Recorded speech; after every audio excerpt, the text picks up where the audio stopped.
Oh man, what's up, guys? It is Blaine Duncan and Austin Duncan. We are live for our 40th episode.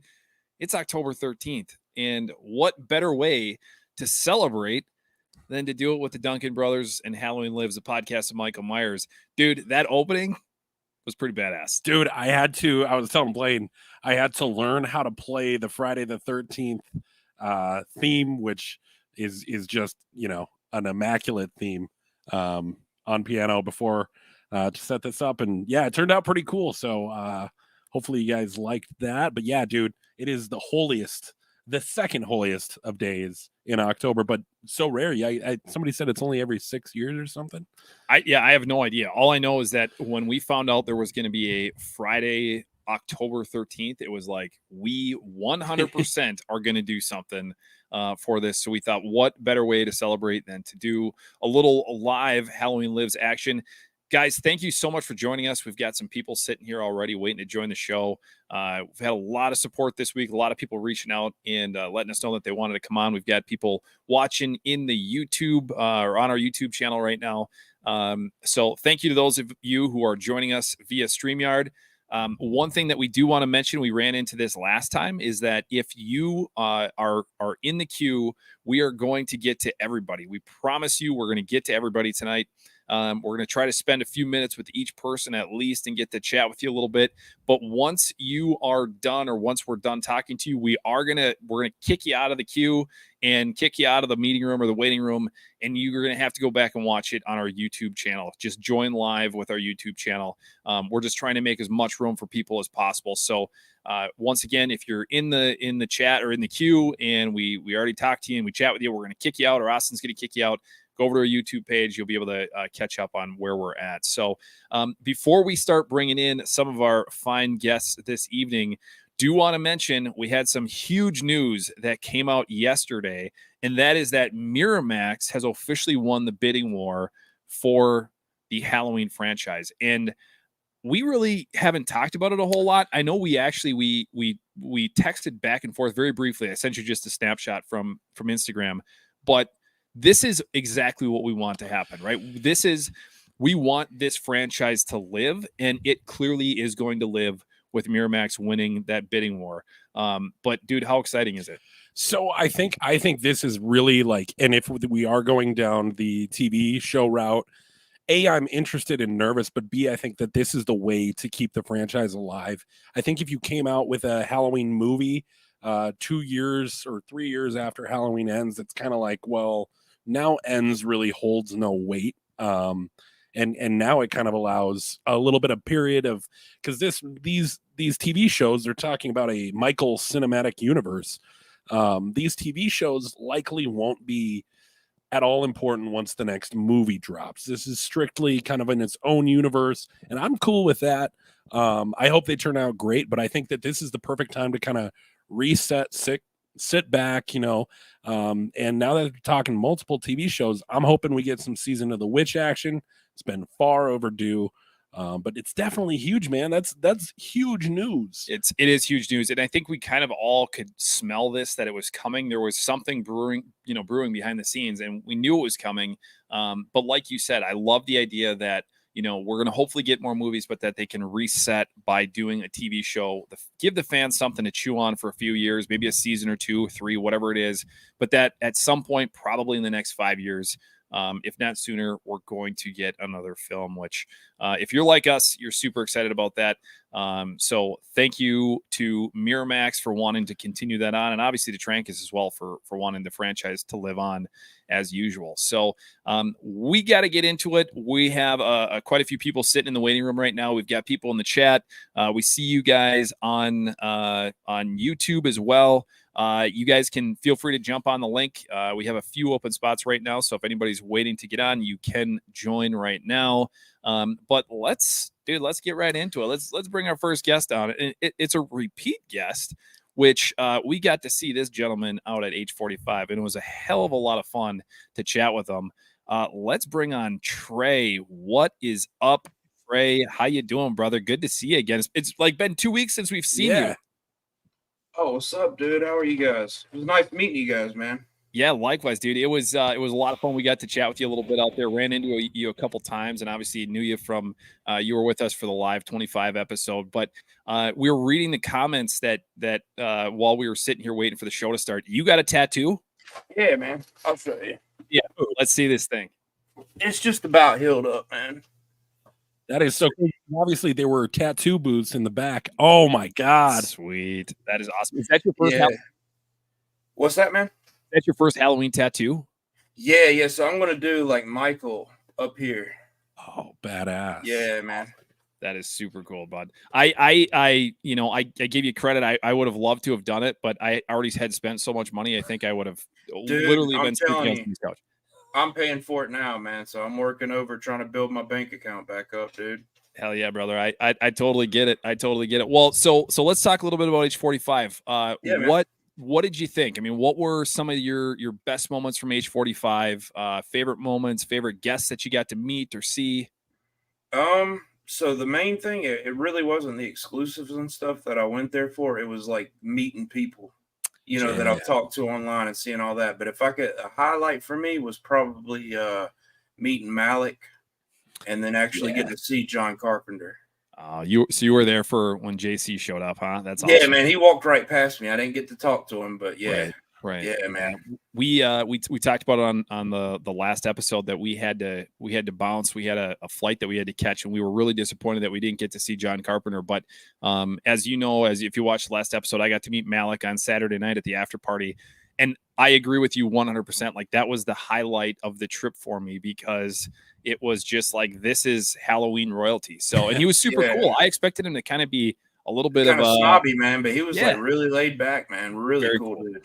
Yeah, very cool. Did you pick up any merchandise or anything like that? I know you said you weren't big on necessarily the H45, the collectibles, but did you pick any? No.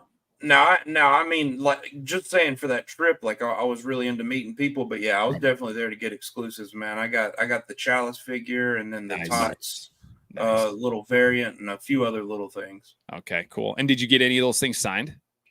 Yeah, I got a nice print signed by the original cast. Okay. Awesome. So cool. Yeah, awesome. Man. Yeah, for sure. That's very cool. What do you think about the breaking news that we got yesterday with Miramax picking up the franchise, or, taking that on to the next level? What do you think about that?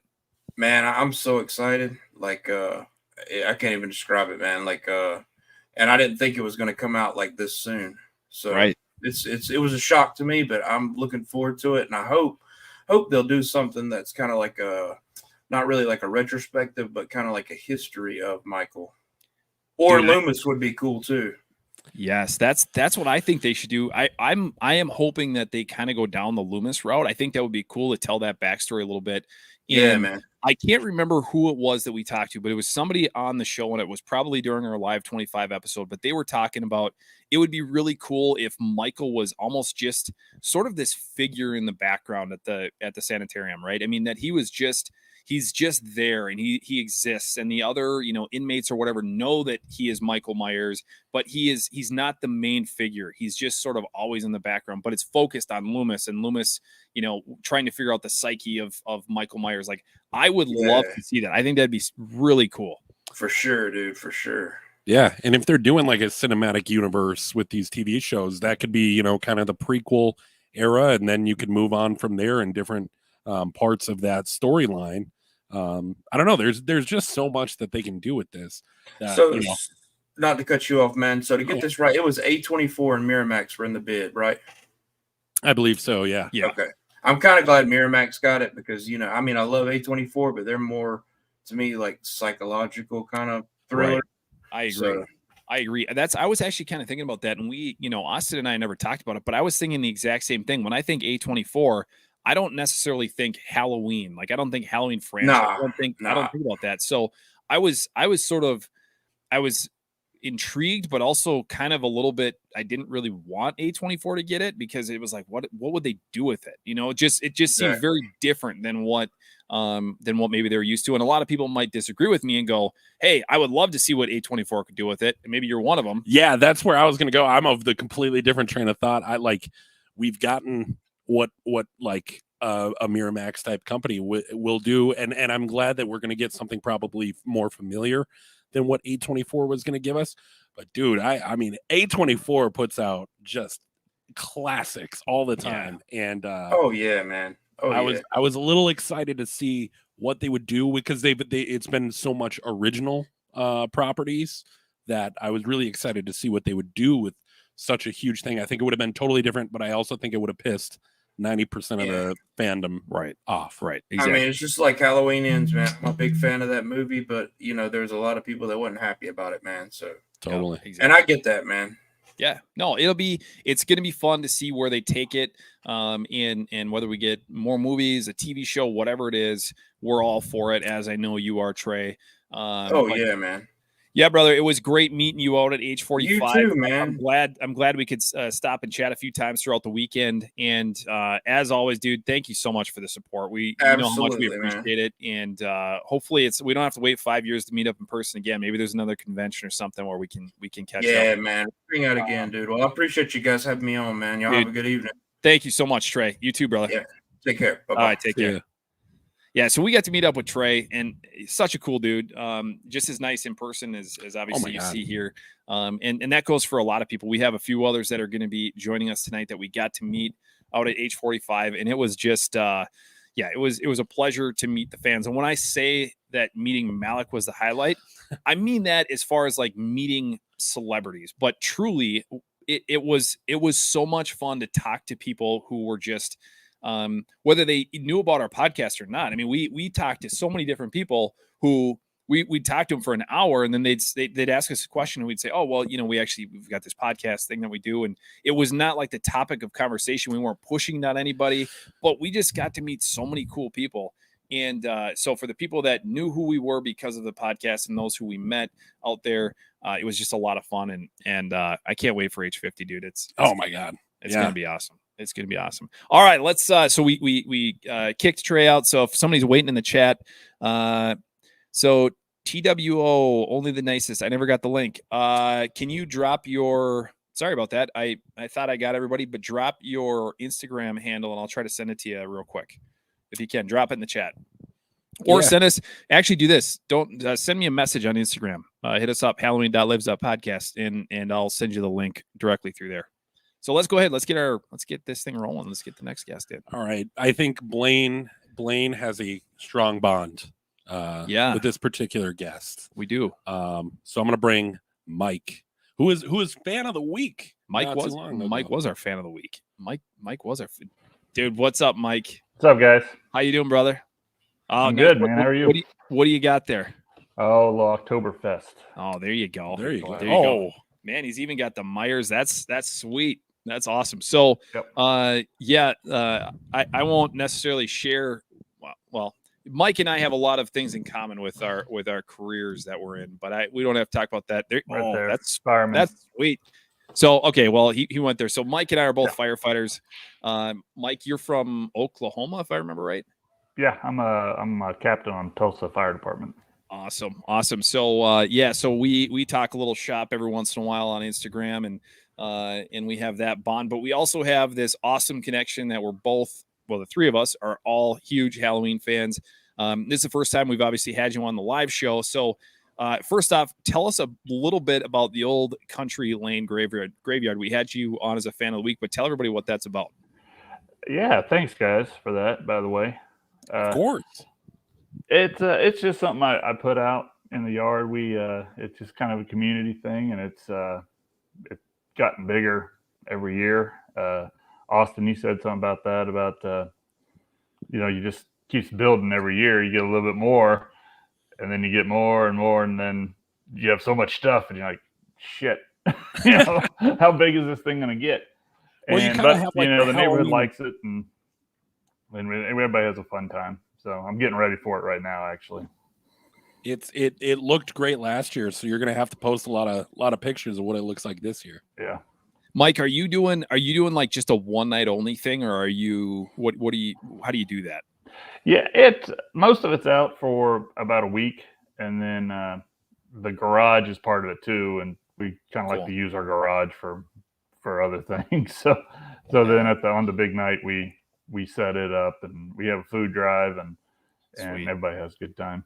That's awesome, dude. Oh, that's really cool. That's it's there's nothing like Halloween time, and I know for us up here we got like 7 inches of rain in the last 3 days, but it's been a lot of fun. Obviously, this year has been a little rough because I was in training for work for the last 2 weeks, so I haven't even had a lot of opportunity to enjoy Halloween. But I have the Halloween season, but I have the next 2 weeks off starting, I should say next week. So I'm going to look forward to getting in on the movie watching and all that good stuff. But yeah, so Mike, let's talk just a little bit. What is, give us your top 3 favorite films from the franchise.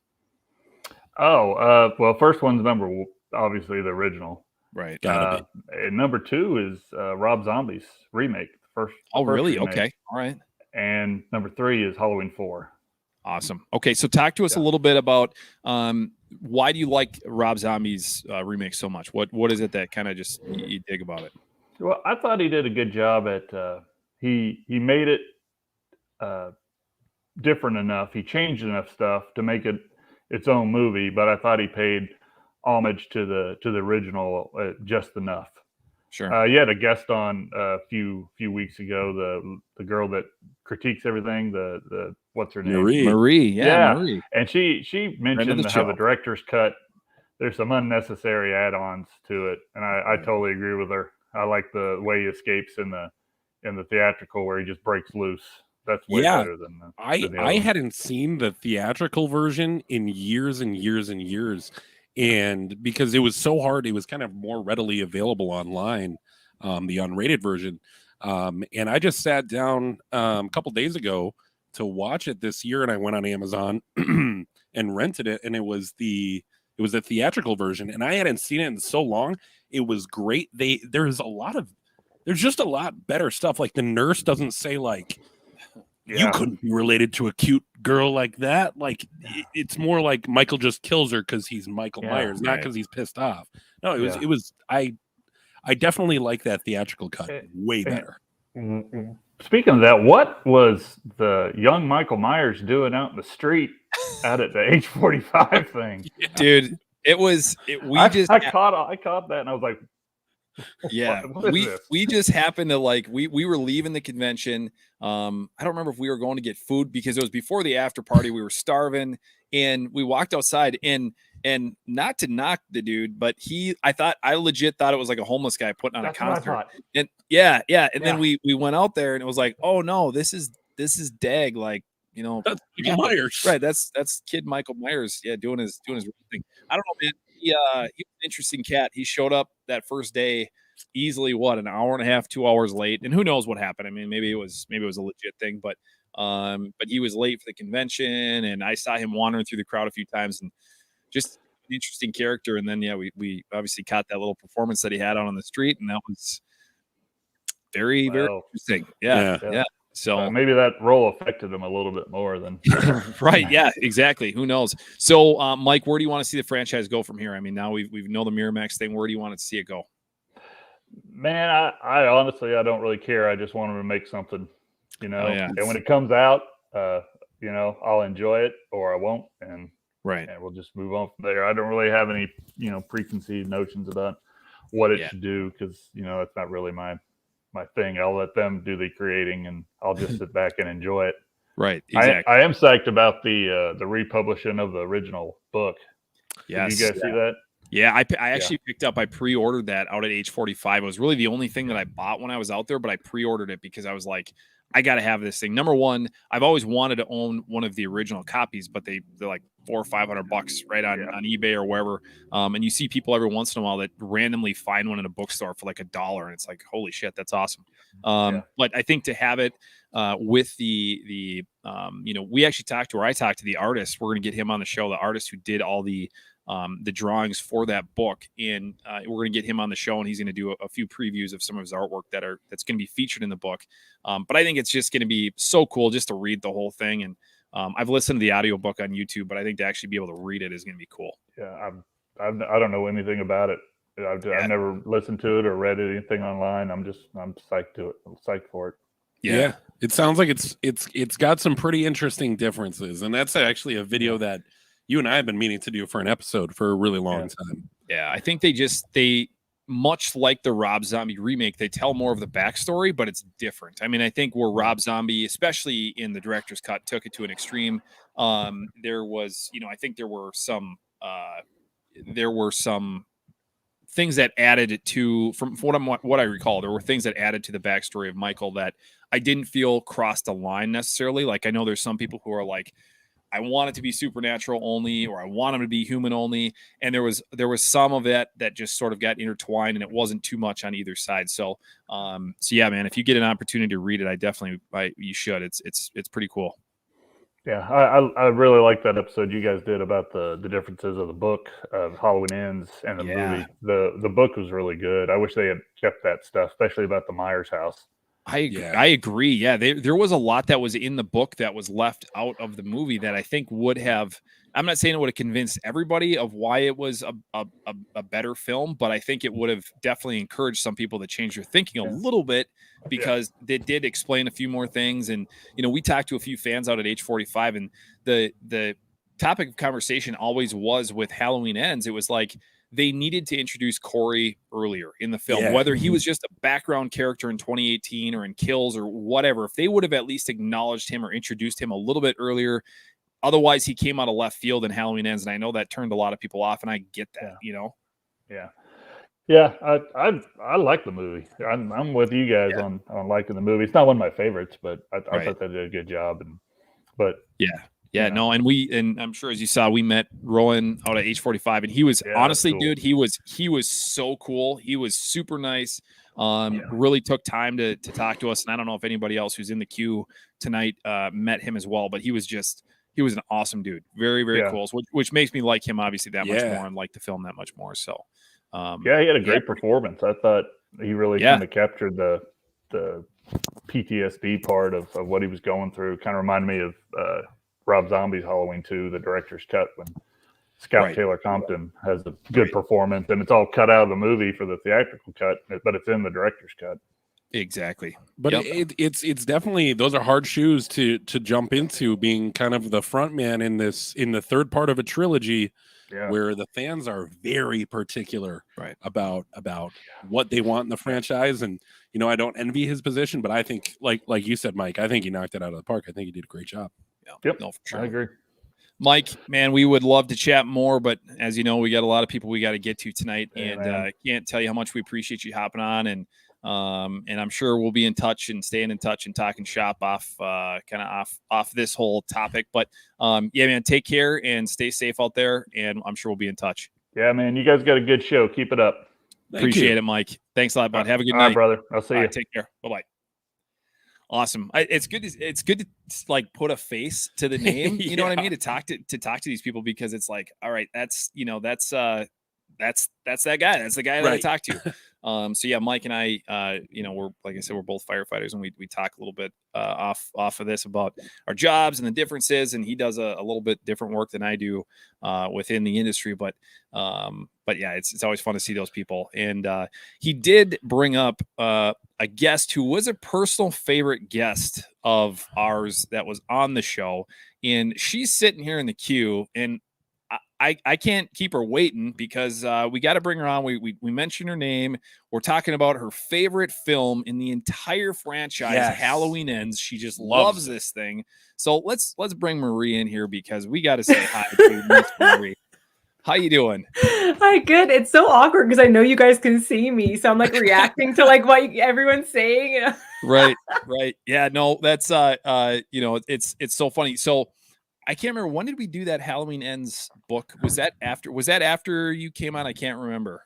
I don't know. I think it was after Marie's episode. Yeah, I think it was too. But so, and Marie, I don't know if you caught the episode or not, but we went through the kind of the differences between the book and the movie. And it was really interesting hearing the differences between Ends and Kills. But as I just mentioned with Mike, that was kind of like one of the big things that we discussed out at H45 with a lot of people was, if they had only introduced Corey a little bit earlier, maybe they could have tied some of those loose ends together.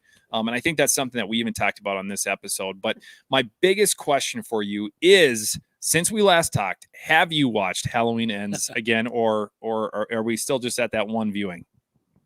I haven't watched it, but since watching The Exorcist Believer, I really want to watch it again. I'm Oh, like, really? oh, yes, because seriously, I did a review on The Exorcist Believer, and I just said, you know what, that movie from David Gordon Green made Halloween Kills and Halloween Ends like complete masterpieces. Because like I was like, I need. Okay, all right. So we can't give any spoilers, right? I won't. And I saw that you just did your review, and I think half of it, I haven't watched it yet, but I saw that like half of it is spoiler free, and then the other half is not. That's awesome. So really, so you were just not a fan. That's kind of something we haven't seen it yet, but I'm seeing it tomorrow, and I'm so I don't know. I'm scared. And You not should be. So right now is the most scared you're gonna be.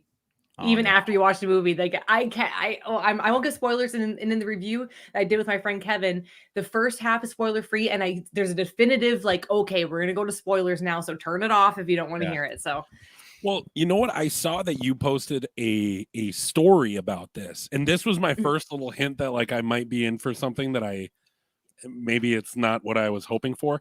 But you had said, my big kind of, and I'm going to paraphrase here, but your problem with like the Blumhouse thing and the David Gordon Green thing is they'll grab these characters that are so important and then they won't really do enough with them. And I think, obviously I haven't seen the Exorcist Believer movie yet, but I think like when you think about Laurie Strode, and my big problem with Laurie Strode in the trilogy is, why are we bringing her back and making her a central character and not making her the sister of Michael Myers? What's their connection there? Why do we care anymore then? Yep. Yeah, well, he has a real knack for ruining all the characters that we cherish. Let me just say that, man, because there's a part in the movie, there's one part that's like, no, you didn't, and then there's a part that's after. It's like in the theater, I was like, no. Really? I wanted to walk out. Oh God, please watch it and then message me after. I want to talk to you guys so bad about it. I don't think I'm overreacting. I think it was extreme. It's an extremely disrespectful movie to the whole, to the original and to the characters. Just saying. And so I haven't done a lot of research on the film, much like I really didn't when the 3 David Gordon Green Halloween films came out. But this is a present day film, right? I mean, it's not like a prequel or. No, it's supposed to be like a direct sequel from The Exorcist. Gotcha. Okay. All right. Wow. Yeah. That's disappointing. So you haven't watched Halloween Ends. Have you watched any Halloween films of the franchise yet this October? Oh gosh. Okay. Jeez. Right. Silly question. I watched Halloween 5 a couple nights ago. I watched Halloween 4 probably the day before. Like I have Halloween H2O on all the time. I watch Halloween 2. They're always on. Like awesome. They're always. Yeah. Your favorite kill of the franchise from Halloween 2, the hot tub scene. Hell yeah. That's my favorite. Absolutely. Ever since I was a young girl, I was like, oh, okay. It is a great death scene, but it's just like the whole sucking on his finger thing. It's just like, it throws me off, but it is a great death scene. And however they wrote it or whoever wrote it, it's like, okay, that makes sense that he's, she doesn't see him. She thinks it's Bud that's behind her. And, but it's clearly. My big problem is like your nose is right there. And this dude has to smell horrible. Yeah. Yeah. Stink. And like that, I mean, he got like dog guts on his finger and everything probably. Yeah. But to me, that scene, it's just when he's holding her under the water and he has his other hand, I'll use this one, on her back.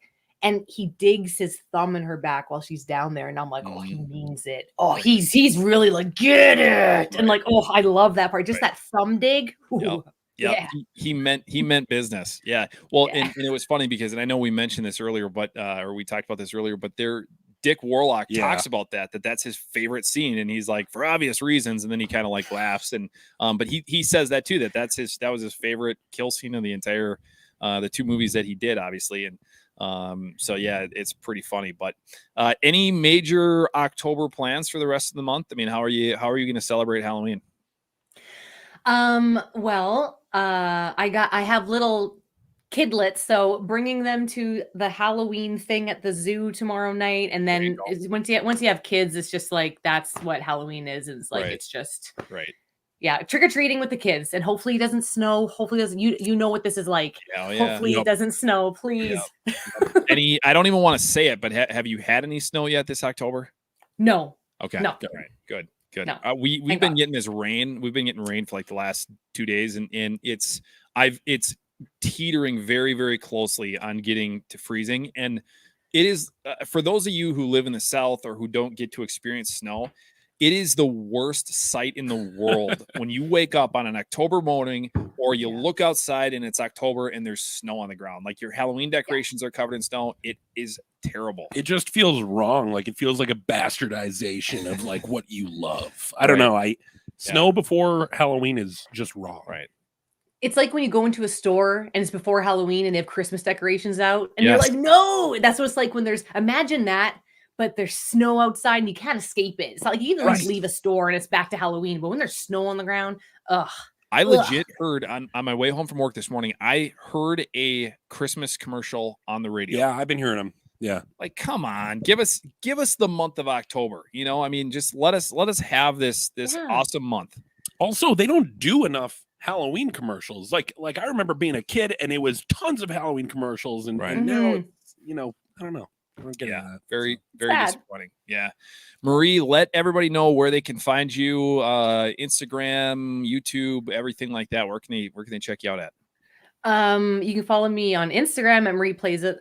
Marie Plays It All, where that's like my podcast Instagram page, and I have sorry, I'm blanking. A podcast with the Not a Strong Start podcast. I have my own show on their YouTube channel. And then I have my other Instagram page, Marie Reviews Everything, where I review stuff every now and then. But Marie Plays It All is like my main podcasting Awesome. thing. I talk about movies and video games and horror and all that. Once we check out Exorcist Believer, we're gonna reach out and chat because I'm so nervous now to see it. I'm not gonna lie. I mean, because we chatted about it just very briefly, and you had said, yeah, I heard it sucked, and I was like, I really have been trying to stay out of like the knowing what's going on with it, because that's how I went into Halloween Ends, right? I mean, that's really how I went into all three of them. Was I didn't want to know a ton about them, but yeah, now you've got me nervous. I don't want to scare you. I hope that you guys enjoy it. Like I've seen people who do enjoy it, and I hope you guys do. In all honesty, I went in with an open mind-ish where I was like, you know what, maybe I'll be surprised, but it was way worse than I thought it was going to be. So I hope you guys like it more. Theater 24 hours from right now. Oh man. Wow. Oh my gosh, I'm so excited. Yeah. Please message me after. Yeah, you'll have to discuss, because I'll be very curious to hear your thoughts too, because Austin and I typically tend to like the same movies for the most part. We have a few differences, but for the most part we tend to. So if you go into it and you're like, or you come out of it and you're like, it was kind of cool, there's a chance that I might like it, but stranger things happen. I'm scared that it's going to be very Blumhouse, and I don't know. That's just that was my fear with going into Halloween 2018 as well. So yeah, guys, make sure you check out Marie. Get her on Instagram. Check out her podcast as well. Marie, it's always a pleasure. Thank you so much for coming on the show. Great chatting with you again, and we'll be in touch. Thank you guys so much for having me all the time. No snow until November for Minnesota, no snow, Canada. Please. Awesome. Thanks, Marie. Have a good night. Ya. Thanks. Oh, so again, for people who live in the South, you just don't understand what it's like. I would rather have snow until June than have snow before. I agree. Before November 1st. Yeah, like that I would take, and we've damn near had snow until almost June. So, my birthday's in May, and we've had snow on my birthday before. My birthday's in June, and we've had the fireplace on for my birthday. Yeah, not good at all. Let's see. We've had our brother Brandon hanging out dude. Okay, let's bring Brandon on first. Bring Brandon in here. What's up, dude? Dude, what? Okay, Austin and I were chatting here. Go ahead. You ask him. So I saw we can see some of the faces. They're really small. But I saw you, and I saw you were in a car, and I have to question, after all of the money you spent at age 45, are you living in that car? Is that where your residence is these days? No. I own an asphalt company, and I'm actually on a job we just got done working. Oh man. Okay. So you're like, you want to get the hell home. Yeah, I'm waiting for the guy I just worked for to show up his office here and drop a check off to his office lady so I can get my check and bounce out. I'm with you. I'm with you. Well, that's good, man. It's probably been a long week for you. Then you're getting ready to go back home and relax. Stare at all of your awesome exclusives that you bought out at age 45. So let's just real quick. Let's say we met up with Brandon out at age 45. Ran into him every single day. Got to hang out Friday night at the Myers house. We hung out there for like an hour together. Just yeah. That was awesome. But dude, what was the best part of age 45 for you? Shit, man. Probably getting that piece at the auction. Yeah. And getting it signed by every Michael Myers, dude. I think I have that moment on camera. I can look and make sure, and I'll send it to you. Yeah, bro, that was so cool because like at the time, I'm like, okay, because me and my wife went there, and I'm like, okay, so I'm gonna bring this amount of money, and you know what I mean. We're gonna spend this much amount of money. Well, we thought that the convention was on Friday too, so we left Thursday night. Okay, it's a 6-hour drive for me. I'm in Northern California in the Bay Area, and so Friday we had a free day. So I'm like, all right, yeah, let's go check out the Myers house and this and that. She was like, oh, well, my family has a big tradition with like gold coin pieces on necklaces and stuff. She was like, I want to go downtown LA and get a jewelry store and make the baby a gold piece, this and that. So we went and did that, spent a bunch of money there. And then that night I'm like, okay, we have to go to the Myers house and we have to go to the Hedge. You know, we got to go to the neighborhood over there. We got to check it out. Right. And I saw you guys were live, and I'm like, oh, we're going to the Myers house, right? I'm like, Blaine and Austin's there, right? You know, the guy, she knows because I watch all your guys' videos all the time. I put it on my TV. Oh, that's awesome, man. That's cool. So she knows, you know, she hears you guys, she watches you guys too. She's got to put up with us, is what you mean. Yeah. Yeah. So we went out there and met you guys, and man, that was cool, man, to sit there and kick it with you guys and just talk about Halloween and stuff. And I never thought that I'd meet you guys, you know, that's cool. And it's funny because my brother-in-law and my sister-in-law live in Minnesota. Really? Yeah. Do you know what city? They live in Shakopee. Oh, sure. That's not that far from us. I'm there all the time. I was there. I was just there this past summer. Went to a Twins game. Went to Matt's and got a Juicy Lucy. Yeah. Dude, you gotta next time you're up here, you gotta let us know. We'll get together. Hell yeah, for sure. That would be awesome. We're not far from Shakopee, like 25 minutes, 30 minutes tops. So that would be an easy drive. Yeah, hell yeah. That's cool. So talk a little bit about the art that you bid on and what you did with it. So yeah, dude. Like I texted my wife because we had the baby, right? And because she wanted to check out the after party too, but I was like, man, like I don't know if it's like a party. You know what I mean? What it is, like, are you gonna be the only lady in there with a stroller and a baby? Like, you know, she was like, well, you go down first and you check it out and you let me know how it is. And I texted her, I was like, yeah, I'm just gonna kick it for a minute. I'm gonna check. They're gonna do auction in a bit, and then I'll come up to the room. I'll get a drink, and I'll come up to the room. Okay, cool. So I went up there during the auction. They had that Ken Taylor piece, and I was like, okay, I'll do like $400 or $500 max. If it goes past $400 or $500, I'll just let it go, right? And but man, my heart was beating fast. I'm like, man, this is a once in a lifetime fucking situation, right? Like, you know, like this thing's where I looked it up. I'm like, this thing's worth like $2-3 grand, you know. And the guy said 700. I was like 800. Or I said 700. And he was like 800. And I was just gonna let him have it. I was like, man, fuck it, whatever. And then I was at the last second, I'm like, fuck it, 9. Right. And I got it for 900. And then I brought it to my wife and showed my wife, and she was stoked. She thought it was so cool. That's awesome. And I didn't even think about autographs, bro. I was gonna leave it in my room.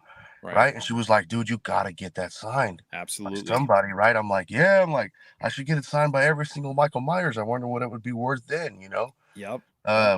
So the next morning, I went to the ATM and pulled out a bunch of money and went to every single table to every Michael Myers actor and got it signed. I even got it signed. I got it signed by Tom Jones Jr. too, the guy who played Loomis, sweet. The flashback. Yeah. Very cool. Had to get Aaron on there. You know, he's such a cool guy too, man. Aaron Armstrong. Yeah. Really nice guy. Yeah. I had Corey Cunningham sign it too. I had Rowan Campbell sign it.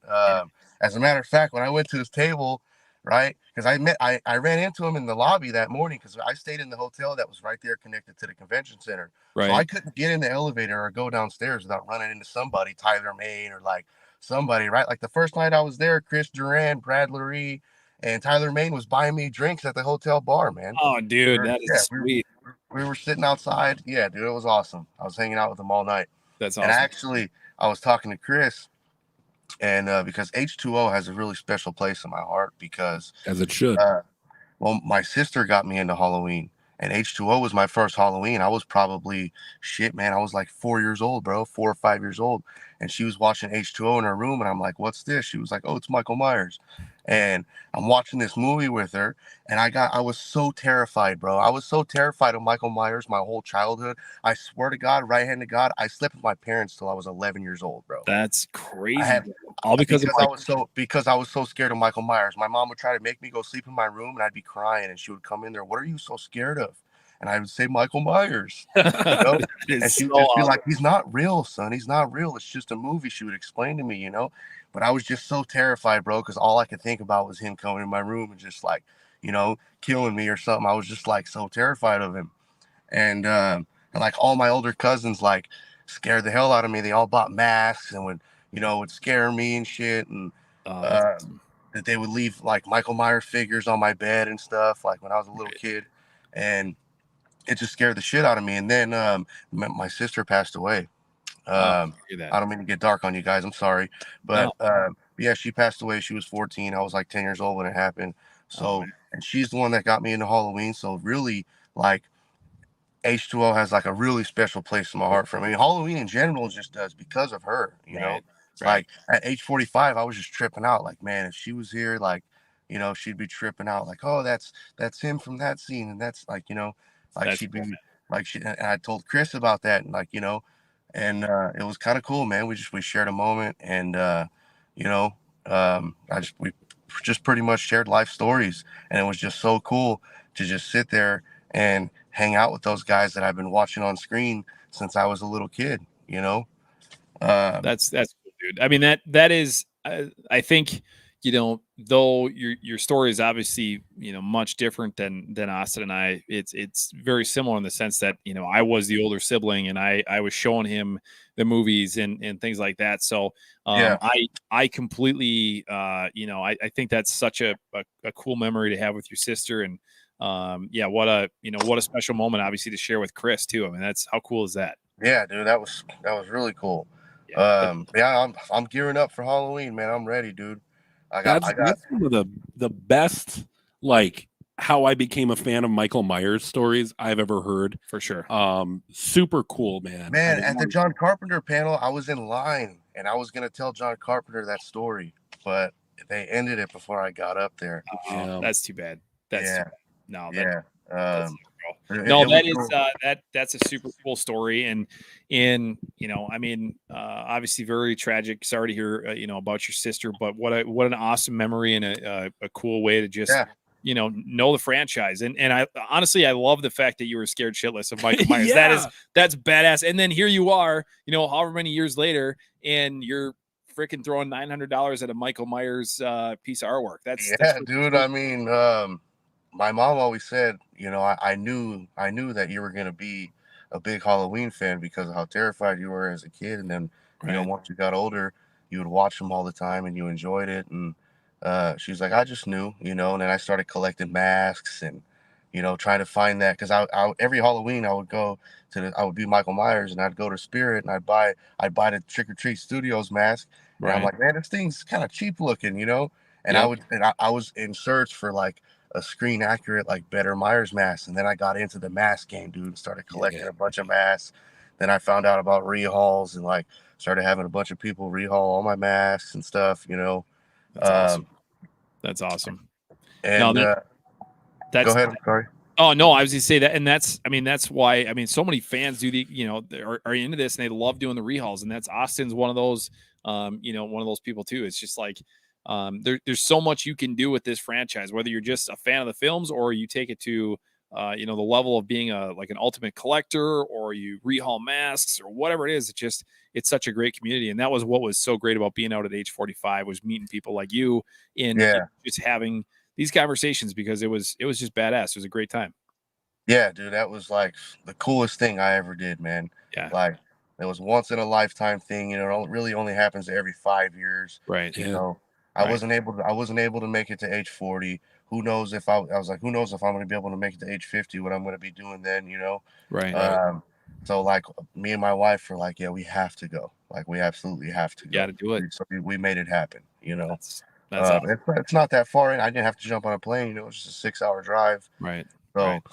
No, that's awesome, man. No, it was fantastic meeting you. And dude, if you get back up to Minnesota, hit us up, because we'd love to get together and have a beer with you. And you know, hell yeah. Yeah, we'll go downtown Minneapolis and hang out or something. Yeah, let's get some Juicy Lucy's, like you were saying. Oh yeah, there you go. Yeah, hell yeah. Dude, real Juicy Lucy's. If people know what Juicy Lucy's started here, a lot of people try to take credit for it, but it started That's here. a good burger, man. I mean, we got In-N-Out, but I think Juicy Lucy might take the day. 100%. Yeah, 100%. Brandon, you're the best, man. Thank you so much for coming on the show. Stay in touch, and always great chatting with you, brother. Right on, man. Appreciate you guys. Awesome. See you, man. Thanks, Brandon. Later. Yeah, I mean, once again, you know, Brandon was one of those guys we met, we talked to, and we've got actually a few others that are in the chat here that we're going to talk with tonight that were also out there. But let's keep this thing rolling. We're going to bring on a guy that we've each met separately. Yeah, well, I haven't met him in person. You met him in person. I did meet him in person. He is he's the lead guitarist of a very awesome band. And let's bring him on the show, because I got to tell him something. Eric, what is up, dude? We've got Eric from Die Ghost, Minneapolis-based band. Dude, I was sitting here 5 minutes before the show started, and I was like, dude, I was going to wear my Die Ghost shirt tonight, and then I completely forgot about it. So I apologize. You were wearing your wedding singer what? I'm sorry? my wedding singer shirt. No, I was going to wear my Die Ghost shirt. I was going to wear I bought it. We obviously saw you in concert at Crypticon. And I was going to wear it, and then I completely spaced it. So I do apologize. But are you guys playing tonight? Yeah. So we're playing the Eagles 34. It's in Minneapolis. It's like kind of where the Hexagon used to be, if you remember that club. So we're in that neck of the woods. We got the second band going on soon, and then we go on. So I was playing last time that I tried to get on the podcast too, and it obviously didn't happen, you know, but I'm happy to be here. So the schedule of a rock star, man, it's hard to work, you know, but I'm glad you're here. That's true. Yeah, we're glad you made it. That's so tell us, so for those of you who haven't seen your episode, so we had Eric on the program. Tell us a little bit about Die Ghost. I mean, we're big fans. We listen to them. I've seen you guys in concert. Now, obviously with you, you're relatively new to the band here within the last year or two, right? Yeah, I joined Die Ghost in the beginning of this year. So, Die Ghost has been going on for about a decade now. And, we're about to enter the studio for another record. We're a horror punk themed band. So everything we do is horror related. We just released a brand new t-shirt that's Horror Punks Against Racists. And it's a picture of Michael Myers holding like a Ku Klux Klan like head with like a knife to his throat and stuff. And we sold a ton of them at the Crypticon. Yeah. And no, we're all about horror and punk rock, and that's what we stand for. You know, good hooks. I mean, we're not just like a punk rock band that not anybody can listen to. I think we're more of a punk rock band that anybody could listen to, but also, say fuck the man, Yeah. And one thing that we talked about, because it was just you and I on the episode, Eric, is that, you hear like a horror movie themed or like a horror themed band, and you worry if it's going to get gimmicky, and it's definitely not. Like, it's the perfect amount of horror. You guys know how to season those songs, man. Thank you. Yeah, no, Matt and Adam are the creators of this band, and they're geniuses, man, honestly. And that's a huge attraction on why I wanted to join the band, obviously, too. And we've been writing, they have already a lot of music already pre-written for this upcoming record, and I've kind of like added my niche to it and added things, and it's going to be a great future. So That's awesome. And so you said you guys are going back in the studio when? Yeah, so we're going to the studio to we're doing a compilation for a Misfits from Earth AD compilation here soon. So we're gonna do a song on that, and then after we've got this show tonight, we got one more show on the 28th, and then after that we're dedicating our time completely to recording music so we can come back next year in a bang, you know. That's the idea. So that's awesome.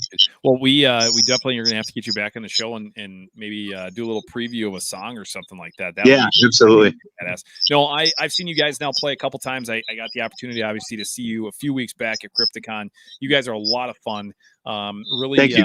You know, just like a band that you sound. So many bands, you see them live and they don't sound good, right? I mean, they sound nothing like what they sound like on the record. And you guys are not that band. You guys sound like what you sound like, you know, on the album. And that's credit to a lot of talent, right? I mean, you guys are a very talented band. So, and it's cool just the fact that you guys are from Minneapolis too. Yeah. I mean, you're in our backyard, and it's fun seeing you guys. So we're excited, obviously, to see where, you know, the band goes. And I think you guys, you know, you sky's the limit for you guys, because you guys are very, very talented people.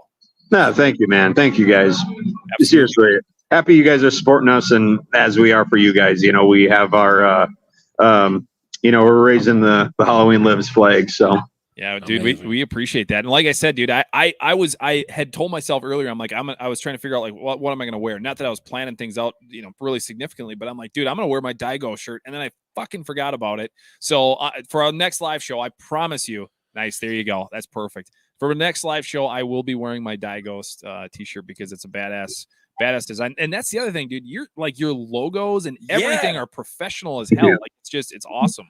And Eric, if I, the other Duncan brother, or anybody who's watching this show wanted to get a piece of that merch, is there, can I do that online? Yes. So our band camp is where our website lies, and it's actually so our website is where you get everything, but it links you over to our band camp, where you can buy every CD, sticker, t-shirt design, hopefully vinyl soon, things like that. But it's just simply dieghost.com.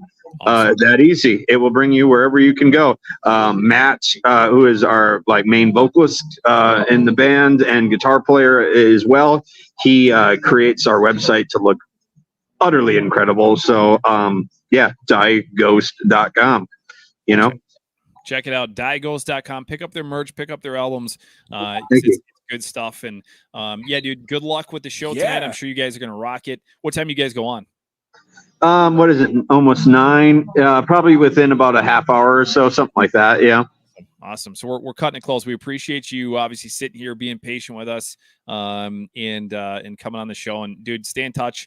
Maybe we'll even try that. Where you guys plan on the 28th? Do you know? Yeah, we're playing the Skyway Theater in Minneapolis.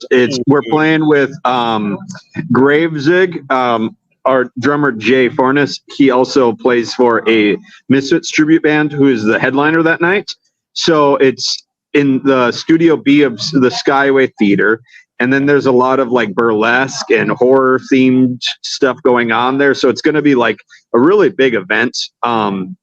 It's more than just a punk rock show. It's a full on horror-a-thon, really. So that's awesome, dude. If we're around, we're gonna come check that out, because Austin. Yeah, I'll send you guys invites on that, and if you guys need to get on the list or whatever, let me know. I'll get you guys on. So absolutely, no, we'll be in touch, because that would be a lot of fun. Also, I'm still like kind of wrapping my head around Miramax. Honestly, I'm happy, but I was kind of like, my wife and I were talking about A24, like. I feel like that would have been the coolest weird direction. But I mean, I don't know. I mean, money talks in this world. So that's why Miramax has it. That's what money does in this world. And A24 is in there, but Hereditary was one of my favorite movies I've ever seen in my entire life. And it will always probably be that, because there's not many movies that can get under your skin like that, and that's what I wanted Halloween to do, honestly. It's but not cheap, you know, in that movie, and in that's another world, Halloween needs to be is no cheap jump scares. It just needs to be actually terrifying, and I think that Hereditary from the jump was one of those movies where it was like, this is incredibly well crafted. Yeah. So it is what it is. You can't always win in this world, but whatever. And you're absolutely right. Miramax won because they have deeper pockets than A24. And Yeah, exactly. But Miramax does. Miramax has been around way longer than A24. And that's kind of what I figured was going to happen if the bidding war was really between those two. I did too, Yeah, no, that's true. But it is what it is. Like I told you, it's any chance that we can see, Michael Myers, the Shape on the big screen, yes, just be humble. Yeah, exactly. That's my thing to the horror community and the Halloween fans, because it's so separated. It's like Democrats and Republicans, man. It's like religion, that all the awful things in this world that separate us. Right. Seriously, all the Halloween fans, stop it. Right. Stop it. Stop fighting. Yes. Just be happy. I just want to point that message across so everybody understands that. Yeah. Just fucking stop being douchebags. Yes, agreed. 100% of all the things that we have to worry about in this world, let's not worry about the Halloween franchise. Let's just exactly. I love you guys, seriously. At the end of the day, 30 years from now, we're probably not going to have more films coming out. 20 years from now, we're not going to probably have more films coming out. So let's enjoy it while we can. While we can. Live on the big screen, let them live on the silver screen. And to your point, let's everybody just chill the fuck out a little bit, okay? Yeah, dude, Eric, you're awesome, brother. Stay in touch. I'm sure we'll see you down the road. But if we're around on the 28th, we'll definitely come check out the show. Absolutely. Thanks, guys. Love you guys. I'll talk to you. Good luck. Bye.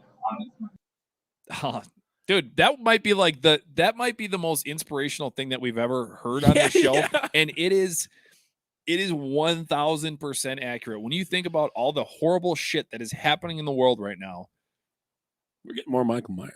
Well, we're getting more Michael Myers, and can we just all freaking get along? Like, can we just, if you don't like if you didn't like Halloween Ends, you didn't like Halloween Kills, you didn't like 2018, who gives a shit? Let's move on, right? I mean, there are bigger and worse things going on in the world that let's not get too caught up on that. So that may be the most inspirational thing that you ever get out of this podcast, but I couldn't agree more with what Eric just said.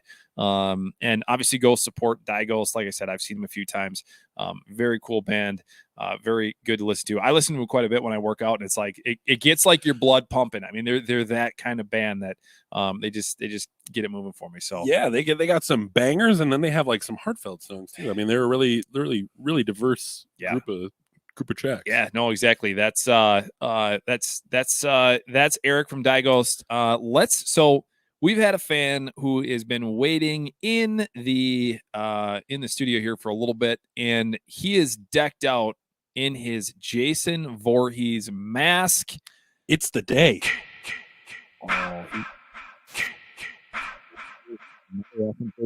Quinton, what is up, brother? Up, Quinton's muted. Hey guys. Oh, hey guys, it's me. So I'm just wearing that Jason mask. This is a Friday the 13th, and I want to share with you guys, how's H45, by the way? Oh, dude, it was the trip of a lifetime, man. Sean Clark, you guys got to meet Sean, right? Yeah, cool guy. We ran into him Friday. Just walking around. Did you do that bus tour? We didn't do the bus tour, but we it was so weird because he was walking around the convention just like randomly, and I think people who are in the horror community, we see Sean Clark as like almost this celebrity like figure, and to see him just mingling around and walking through the crowd, and I mean he was obviously there doing his Horrors Hallowed Ground thing as well, but in doing the bus tour, but it was just cool to see him just mingling with fans, and he's a super cool dude, and we obviously had him on the show here, and he was gracious enough to give us his time because that dude was busy. That dude was seriously busy. It was hard to get a hold of him. You were in line for something, and I went and talked to him for a little bit. But yeah, very cool guy. So Quinton, what's new, brother? Are you you watching some Friday the 13th tonight, or what do you got going on? Yeah. After I'm done with the show, I'm gonna be watching Friday the 13th Part 6, Jason Lives. Nice. Great film. Yes, that is I think that's my second favorite of the Alice Cooper.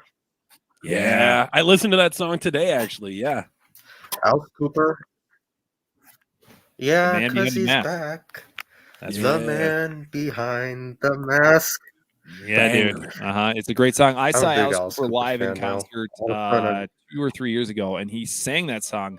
And when he sang it, Jason came out and did this whole scene with like a machete, and he was like chasing after a girl. And I was glad I got to do that because I'm a big Alice Cooper fan. But just to hear that song, hear him play that song live was super cool as well. So did you say part 6 is your favorite of the Friday the 13th franchise? yes. Okay. All right. Yes, it is. It's my I favorite. think consciously that's Yep, why our I name did. is Halloween Lives. Yeah, I would agree with that. Yeah, I mean, yeah, Jason lives, Halloween lives. Yeah, I mean that's probably very true. That's awesome. Quinton, I know the last time we So had you anyway, up- I heard that. go ahead, brother. Yeah, I did my Loomis impression.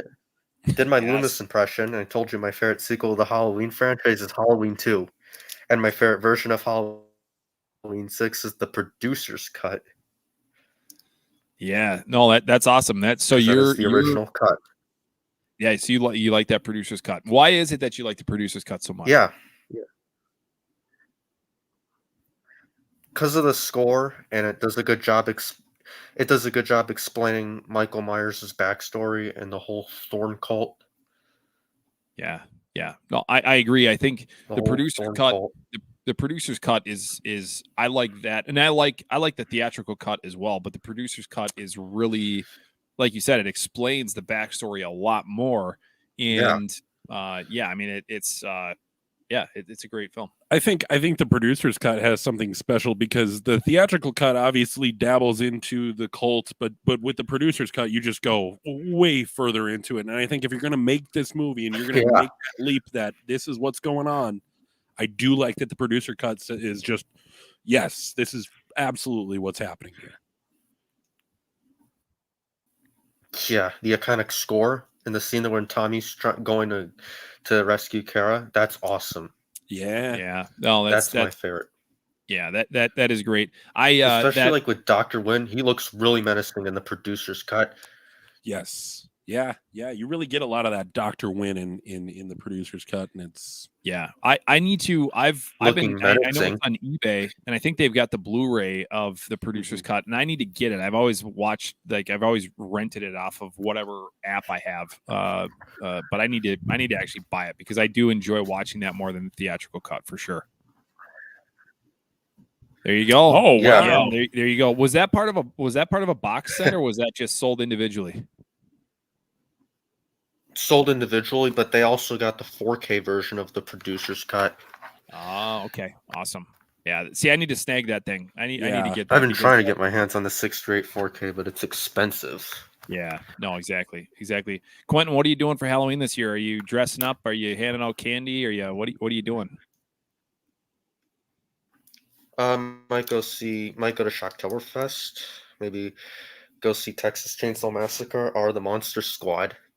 Oh, sweet! The Monster Squad's a very, very highly. What am I trying to say here? It's one of our favorite movies because it just reminds us of like being kids. Yeah. Well, remember cool. They showed the guy from Napoleon Dynamite who played as the werewolf, Joan Grise. Oh, he was in Napoleon Dynamite? Yeah. Oh, I didn't know. No, he was Uncle Rico, Napoleon Dynamite. He was Uncle Rico. That's this. Oh, that's the same dude. Dude, you're blowing my mind right now. I had no idea that's the werewolf from Monster Squad. The guy who played as the yes. Oh, yes. Werewolf from Monster God, Squad. man. Weird. Yeah. So I was Uncle Rico and Napoleon. You know me from Uncle Rico and Napoleon Dynamite. Also the werewolf from the Monster Squad. Oh my God. I didn't know that. That's crazy. Yeah. Well, very interesting. Well, you taught us something. Yeah, I didn't know about it until now. Yeah, I even looked at the cast list too. Wow. Yeah. Very interesting. I I bet anybody who's Napoleon watching this right Dynamite. now is Google searching this right now. They're fact checking you right now. But I believe you. I definitely believe you. Oh, Austin. Did you get a haircut, Austin? I did. Thank you for noticing, Quentin. That looks great. It was getting it in my face. It was sticking to my cheeks. It was all up in my business. He was looking like a damn hippie. So I was, and it was time to shave it Guess all what? off. I think Yeah, what's Got up? a haircut. Well, Okay. Quinton, I got a had haircut heard too the the other day. news. I had heard the There you news that go. you were getting a haircut, and I thought, well, if Quentin's going to be showing up to this live stream with a haircut, then I can't be showing up shabby. No, he can't be showing up like a slob. Yeah. No, that's ridiculous. Quinton, dude, thank you so much for coming back on the show. Yeah. We are going to do another live show again, and we hope you come on. Before I go, there's Oh, one more thing. what's up? Before I go, I heard that Miramax got the rights. The Miramax got the rights to the Halloween series. Yes, I sir. heard. And I'm hoping they're going to do a sequel to Halloween 6, but the producer's cut. There has been talks. Or they're going to probably make a Halloween TV series. Yeah. So what do you want to see? Do you want to see a TV show, or do you want to see another movie? Like if you could only pick one, do you want more movies or do you want a TV show? I want to see another movie. Movies. Yeah. I need more movies. Yeah. I think we need to revisit the Thorn but trilogy again. I missed that. Yeah. I think we're with you, but they like we kind of talked about at the start of the show is just, we need to maybe take a breath. And I think that, the people that weren't really for more Michael are really just needing a break. Yeah. And I think a TV show is the perfect way to do it, man. So yeah. Awesome, dude. Kind of like Goosebumps, like with Goosebumps, like an anthology TV series, if you ever seen that. Oh, yeah. My favorite episode's The Mummy, The Return of the Mummy. Great. Yeah. Yeah, dude. I grew up in the Goosebumps era. I was 4th, 5th grade. So awesome. Hey, Quinton, thank you so much for coming on the show, bud. Take care and stay in touch, okay? Yeah, I'm gonna be watching Friday Part 6. Excellent. Hey, go enjoy. Night, hit him again with the yeah. As we roll you out. There he goes. Yeah, dude. I wish I have to work tomorrow, and if I didn't work tomorrow, I would be staying up late tonight, probably watching either Friday the 13th 4 or 6, because those are my personal favorites. I do work tomorrow, and I think I'm just gonna have it on my screen while I sleep. Then make that happen. Go for it. All right. Who do we have next? Let's go with Mr. Slashing It with Matt. What's up, dude? How you doing? Hey guys, what's going on? Thank you for we've saw you were sitting here for a while, so thanks for sticking around. Absolutely. I wanted to get a chance to talk to you guys. I appreciate your work. Oh, dude, that's awesome. Thank you so much. We appreciate you being here and taking obviously time out of your Friday night. What's your thoughts on the whole Miramax thing? Well, first of all, I'm glad we got news so soon. I thought maybe we get something like 5 years down the road, but to get something this soon is amazing. So that's exciting. Right. As you know, we had such a big pause originally between Rob Zombie's Halloween 2 and Halloween 2018. So that was kind of like a rough go. Yeah. Now that we have this information, I'm excited about it. Kind of whatever they want to do. I'm not gonna judge. I'm open to all kind of things. I hope they don't go full anthology, because I do want to see Michael Myers. That I do know, but which route they want to take him down is up to them. I'm up to different creative ideas, honestly. Yeah, I think there's a lot of pressure too nowadays, and when you're opening up a Halloween, anything having to do with Halloween today, and it might not have a Michael Myers. I mean, think about the outcry after Halloween 2.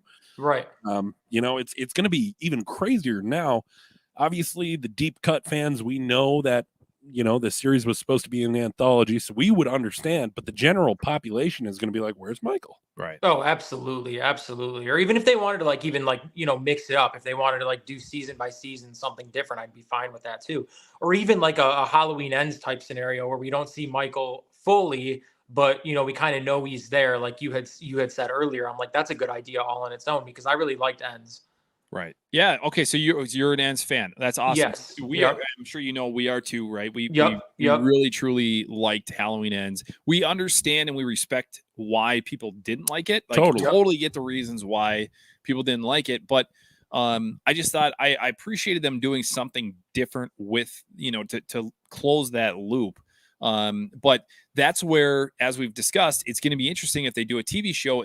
As Austin just said, it gives the movie side of thing an opportunity to breathe, right? I mean, if you do a TV show, now you can kind of pause a little bit and then build that fan base back up and bring in a whole new audience, maybe a younger generation of horror fans, and then bring out, roll out another trilogy or whatever it might be. And I think they're really doing it right. Like, I think Miramax and Trancas, they're being very, very smart about this whole thing. And that is what makes me excited. Oh, absolutely. I agree. Like, even if we see, something without Laurie Strode, I think that timeline has been, done enough. I think we can move on to something else, but we need that main piece in there somewhat, which is Michael Myers. You know what I'm saying? So Right. I don't know. I'm always going to be a Halloween fan. It's my favorite franchise. No matter what's done, I'm going to check it out. I'm going to give it a chance. I'm going to see it for what it is. And I'm not going to judge it, essentially.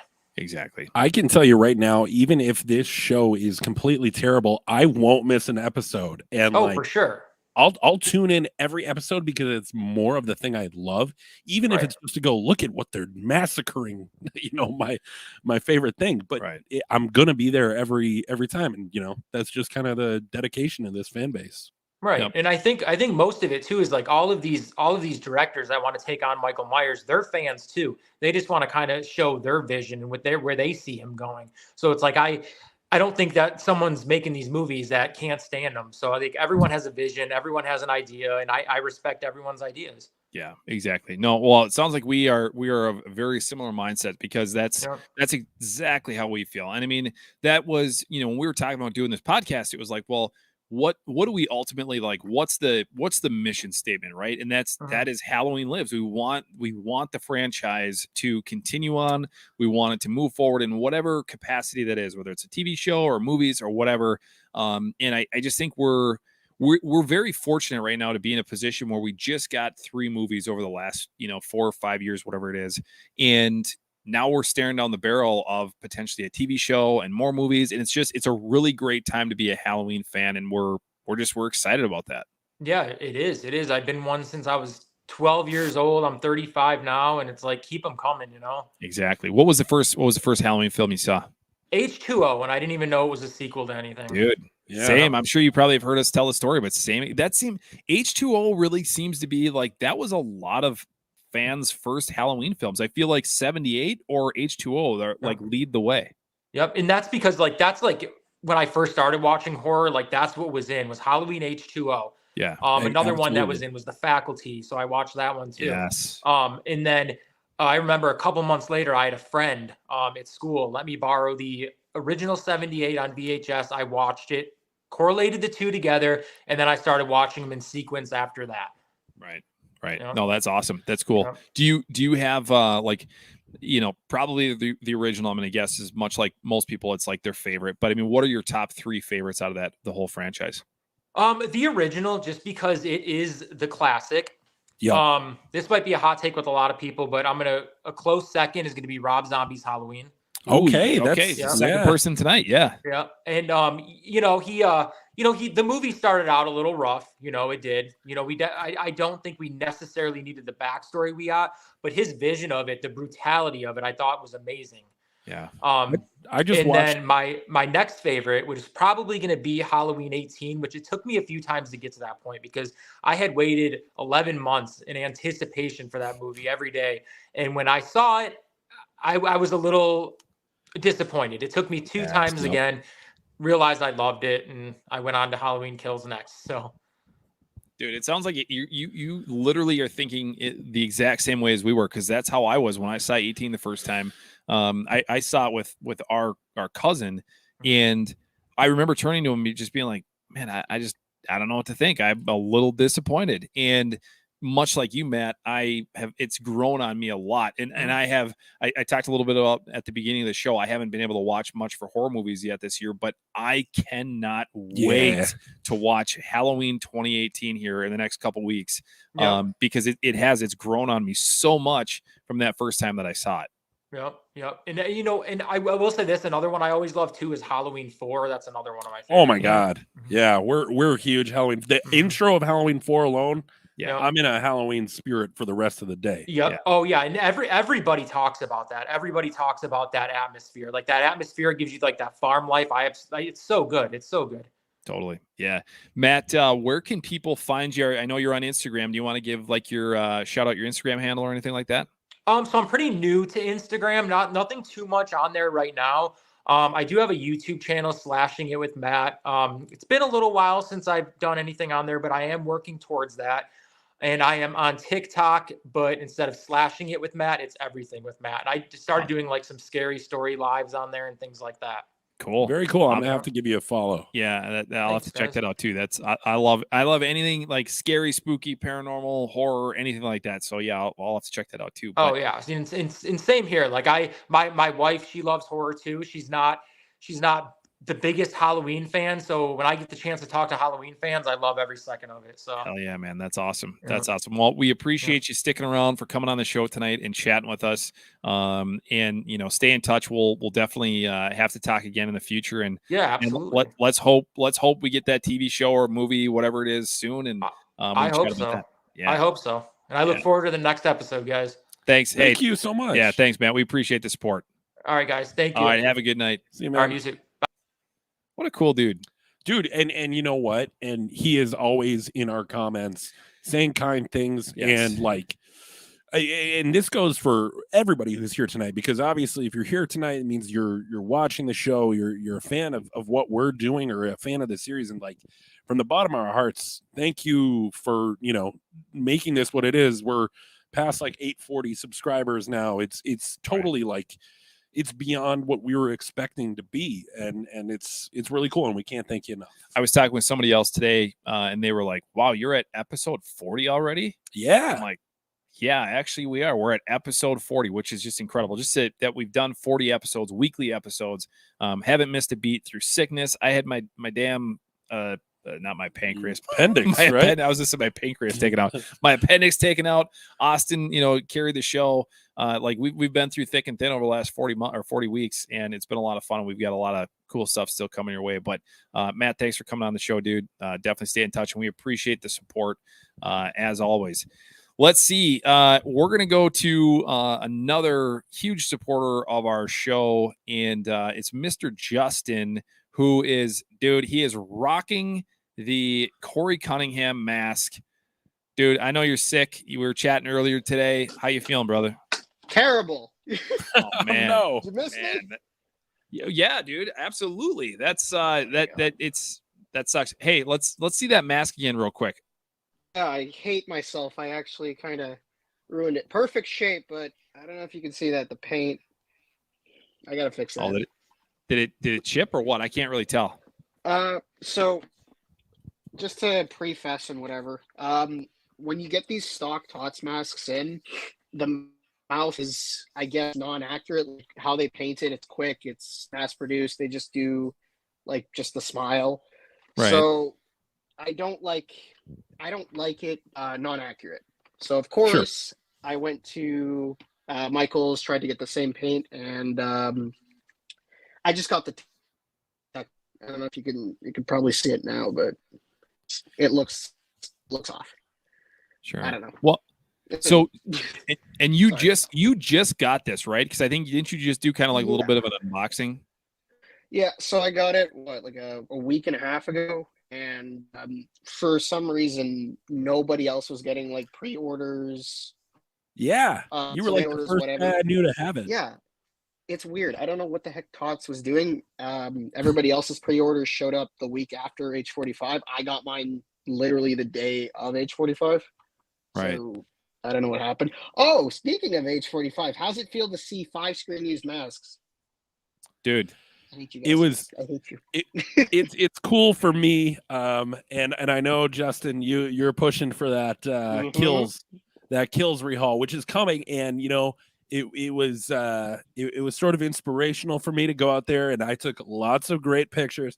Now I know there's a few different masks that were used in that film, but I do, I think just to say that, like, I saw this mask in person, I think that's the one I'm going to end up doing, just because the story of like, I saw, I rehauled, So you're going to do the crispy, which I think so. The stunt mask. That was the stunt mask. Nelson basically added the crisp. That's technically what he wanted to do beforehand. I have pictures of different variations of the kills mask. I probably shouldn't say that, but I have pictures. And that is the stunt mask. So You're going to need rubber dirt. That's I had some ideas on how I was gonna pull it off, and one thing that I tried to do in the first rehaul is make it very accessible for anybody who's trying to rehaul to be able to do it. And I have an idea, and I'll just leave it at that because it could be my staple. Here's the thing, Justin. People have got to start giving Austin more crap about the fact that he's only put out one of these rehaul videos because Excuse me. How many times have I yelled at him? Exactly. So exactly. sorry. I know. We want more rehaul videos. It's like, is it our most popular video? I think if it's not our most popular, it's our second most popular. Dude, people want it. Give the fans what they want, and he's just like he's doing it whatever, right? I mean, it's like, Austin, come on, give the fans what they buddy, want. How many times have I told you I will send you pictures? I will bring the s'more to Minneapolis if I have to, and we can talk about this and we can do it. And I will sit there with a gun to your head trying to do. I have one good argument, and this is the only good argument, and it was that my kills mask sucks. My kills mask is like thinner than a sheet of paper, and it folds in, and it's gross. Okay. I was hoping that this October I could get to like a Spirit Halloween and go pick out a physical copy and go, okay, this one looks like what I'm going for, rather than, basically running the lottery with the TOTS website again. Dude, I just had an idea though. Yeah. Why don't you rehaul mine? We could do there that. You go. That's there a great idea. Is yours good? Is yours? I don't know. I think so. All right. But Blaine, send me pictures after. I can tell you straight out. And Austin, seriously, if you really needed me to, I could go to like a party. Here's the shitty part about Spirit this year. They are not selling kills masks at all. Oh, really? Yeah. I have a buddy at Spirit, and he looked it up in the system. He also looked up the Corey mask. They are not in the system. Well, then it's Party City, man. Party City. There you go. They were doing better with like the Rob Zombie new TOTS masks, from what I could tell too. So yeah, Party City is the TOTS place to go. Yeah. That I don't know why I didn't think of that. I didn't realize that you had a not great version of the kills mask, but we should just have you rehaul mine. Yeah, and then I keep it, obviously. Right, yeah. Shucks. Well, and I think that was our plan for the ends mask, because I rehauled my ends in a day because I needed it for a party. So you have an ends mask that you rehauled. It was before. It was before the podcast was a thing. That is true. That I can verify that it was before the podcast was a thing. But yes, he does. I was actually just looking at it before we came on the show. I was like, dude, I didn't even know you rehauled an ends mask. Yeah. It used to be in the background. Okay. Well, speaking of ends masks, like another good reference. I don't know if you guys saw these at H45, but yes, like, I didn't. This book, no. Weird. This book is specifically from H45. I had somebody fly it in. That is freaking sweet. I saw you post it today, but I as soon as I saw it, I was like, damn, I didn't see this thing out there. Yeah. Well, this has a couple of the shots of like the kills mask before all the extra char, like how my s'more is. Mm-hmm. But like Austin, I've sent you a couple pictures of they look great. Yeah. So if you need, we'll talk. Like I said, I'm always here to like just talk. I'm not a rehaul artist. I've said it so many times, but I love this shit. I think Justin is going to cement himself as a part of the kills video and a part of the ends video, because I think you and I are just going to have to sit down and talk about what, maybe the crispy isn't the best one to do for like, as far as like, I'm not necessarily too worried about it being like the most accurate to kills. I'm more so just like, I want to capture one single mask correctly. Okay. So I mean, it's pretty simple to capture the crispy look. Like there's a lot of different ways you can incorporate not only the hero look, but you can also try and, like you said, you're doing these rehaul videos to show people like you can do this on a budget. You can get these materials. I'm pretty sure you could go to like, well, we have Canadian Tire, we have Michael's, all that. You could probably go and find something that looks like the rubber dust, and then you just seal it with Plasti Dip for crying out loud, or even liquid latex. Yeah. Don't quote me. I'm not a rehaul artist, but like, and I say this so many times, I'm not a rehaul artist. I just study the shit out of these masks, and it's it's in my brain. It hates I was gonna me. say, dude, you're probably like the most knowledgeable person that I Yes. know on these masks. Like you know the details of them so much, much more than I ever would. And Austin knows way more than I do about them, but you're like on another level. Yeah. Well, two things, I guess. You want to know something about that crispy mask? Yeah. What's up? There's two of them. Oh, really? There is one that no one has ever seen. I've seen it specifically, so I know it exists. And then you went to the Sugar Mint Gallery. You saw the flashback as well as the that one ends mask, correct? Yeah, we didn't get to Sugar Mint, unfortunately. We ran out of time. We were going to go, and then we didn't get there, unfortunately. So, but I mean, we were right there. We just didn't get in there. Oh shoot! Because you realize the hero mask, like the hero flashback mask, was in there, right? I didn't know that. It's the hero. No, that really sucks. Yeah, it has blood on it. Like the stunt mask doesn't have blood. This one had blood, so it's the hero, unfortunately. And then the ends mask is one of the, I think 14. No, I said 12. There's 12 ends masks. Yeah, Jesus there was actually a guy. There was another guy like you, Justin, that was that was at H45 that was like, oh, this is one of the Corey masks. It's probably from this scene. And I was like, Jesus, this is some Justin level knowledge. Dude, I can't lie though, Justin. It was insanely hard not to just reach out and want to like touch those masks when they were. I mean, literally, they're just sitting on a table, and I wanted to so bad, but I was afraid I was going to get in trouble. I'm sure people touched them. Probably. People touch those things all the time. Like, unfortunately, Don Shank. There's a reason that they say don't touch. Primarily because of Don Shank's hero mask, the H5 mask. It rotted because so many people were touching that thing. So Nelson doesn't want these things to rot. Right. No. Exactly. And Nelson was a super cool guy. I told him what I do, and asked him a few questions about the creation of the mask. And that was something that, I didn't record, I didn't film. I just wanted that moment between him and I and just talk about it. Shook his hand. He was a great, cool guy.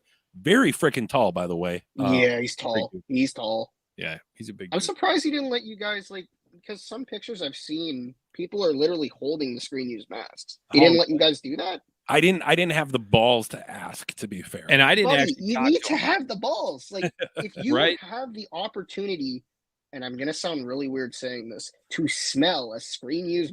Yeah, honestly, that's a good point. We should have talked before. Yeah, no, exactly.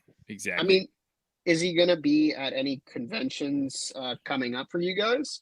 Like near you guys, I guess? I don't know how much he's necessarily outside of this trying to. Yeah, we had reached out and I had actually talked to him. This goes back a few months and he was kind of he was very supportive and was like, hey, dude, I would love to come on the show, but I need a Halloween break.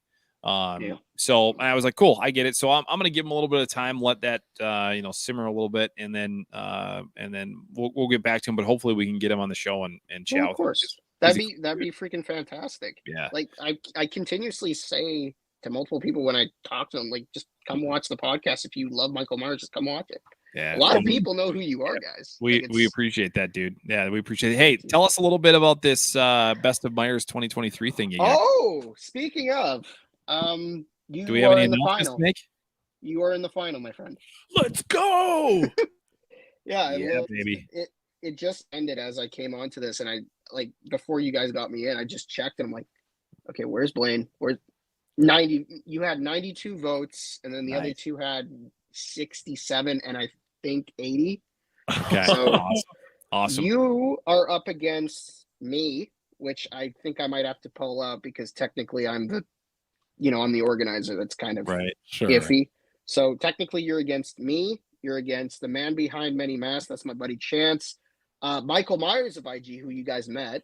Oh, yeah. And there's two others. I believe it was, Jesus Christ. Well, you, and then there's one more. I don't remember. Was it Halloween Stocks? Yeah. Did Dominic make it? Oh, yeah. Halloween Stocks.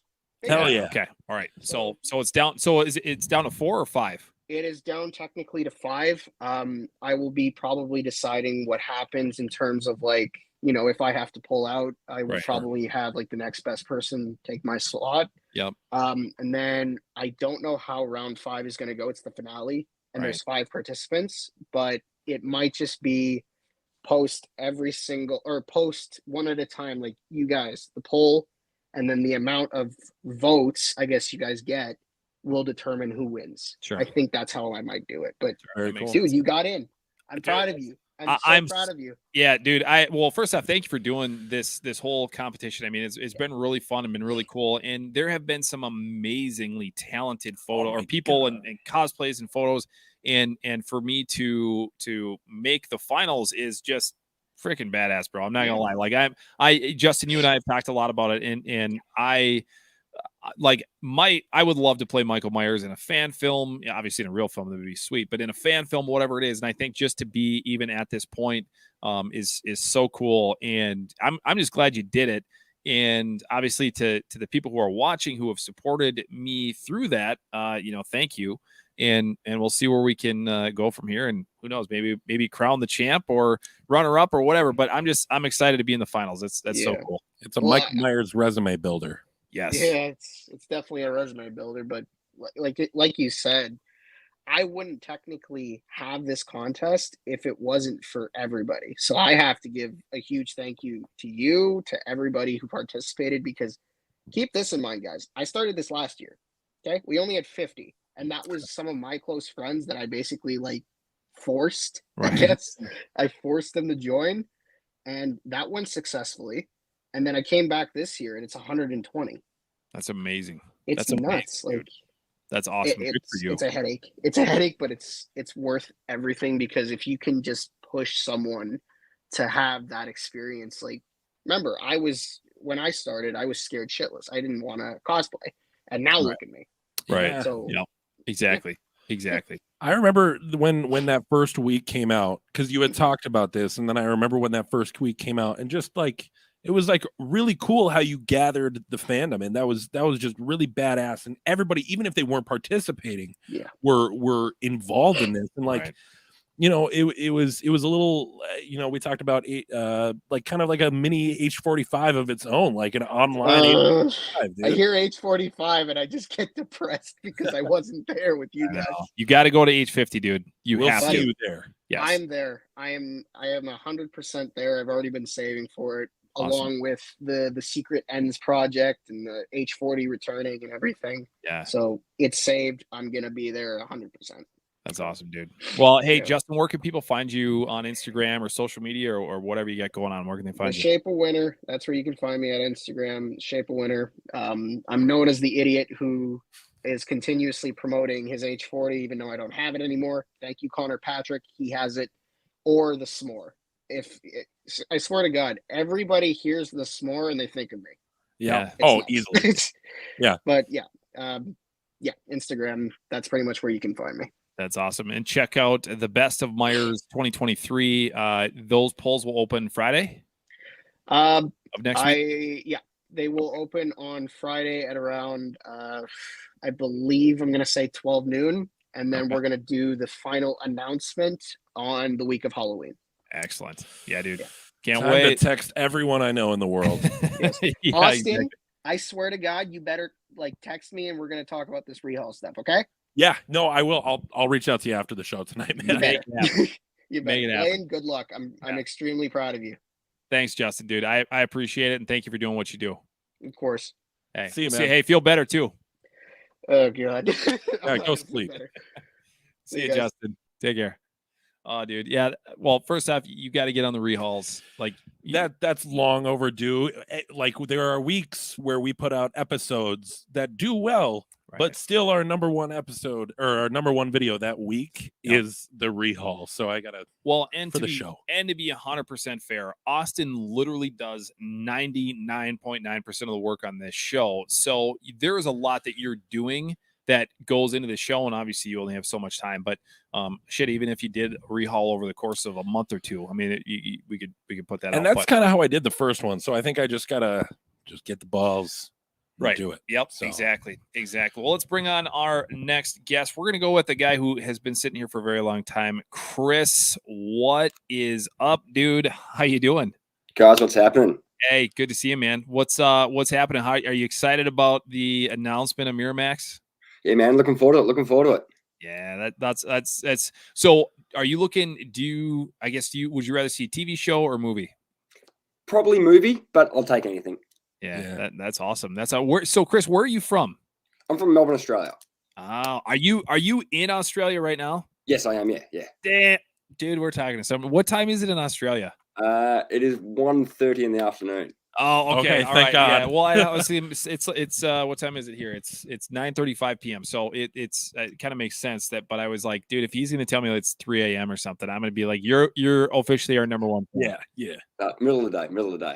So Dweller Records, dude, tell me about that because I've seen you guys around, but let's talk to us about Dweller Records. Oh man, we're just a small little label. We sort of focus on bringing small local bands to cassette. Basically, that's the gist of it. That's awesome. That's very cool. Are you obviously you're a big music guy. Is this a home studio you have going on? This is my studio. So this is in my home. We built 2 years ago. Awesome. Badass. It looks fantastic. So are you doing the engineering? I do a little bit of mixing, but we send it off for the final mixing and mastering, all that kind of stuff. That's very cool. Very cool. So, lifetime Halloween fan or fairly new to the franchise, or where you at? Man, as long as I can remember. Okay. All right. Very cool. Very cool. Do you remember your first film that you saw? Definitely H2O. Oh my God, dude. It's everybody. I think our little chunk of the internet is just like H2O. Yeah. Michael Myers fans. It's so crazy because so many people we talk to are like, oh yeah, H2O was the first film I saw. And the weird part is it's not like there had been 20 years since we had seen a Halloween film. There had been, 6 or 5 other films in between that. So it was like, but it just seems like so many people, H2O was their first film. I think it might be the age group, possibly. Who knows? That could be too. And I think at that time, and I think it's something that we've talked about on the show as well, like at that time, there was a little bit of a resurgence in horror. You had Scream, you had The Faculty, you had I Know What You Did Last Summer. There was like this sort of resurgence of these movies. Valentine, I'm trying to think of some others, of all these movies that were kind of coming out, these newfound horror, slashers that were sort of coming out. So I think in a way, H2O really rode the coattails of those, but obviously stood apart from the rest because it was a part of this franchise that had already been established. Yeah, definitely. Yeah, no, that's awesome. So, top 3 favorite films of the franchise. 78, number 1, of course. Yeah. Right. I'll put Halloween 3 at number 2. Okay, very love cool. it. Yeah, and something about that movie, man. I just love it. I don't know what it is. Just love it. Dude, it's so great. So did you see that, like when did you see Halloween 3 for the first time? I would have been 16-ish, maybe 17. Okay. All right. So I was pretty young. And I liked it from the get-go.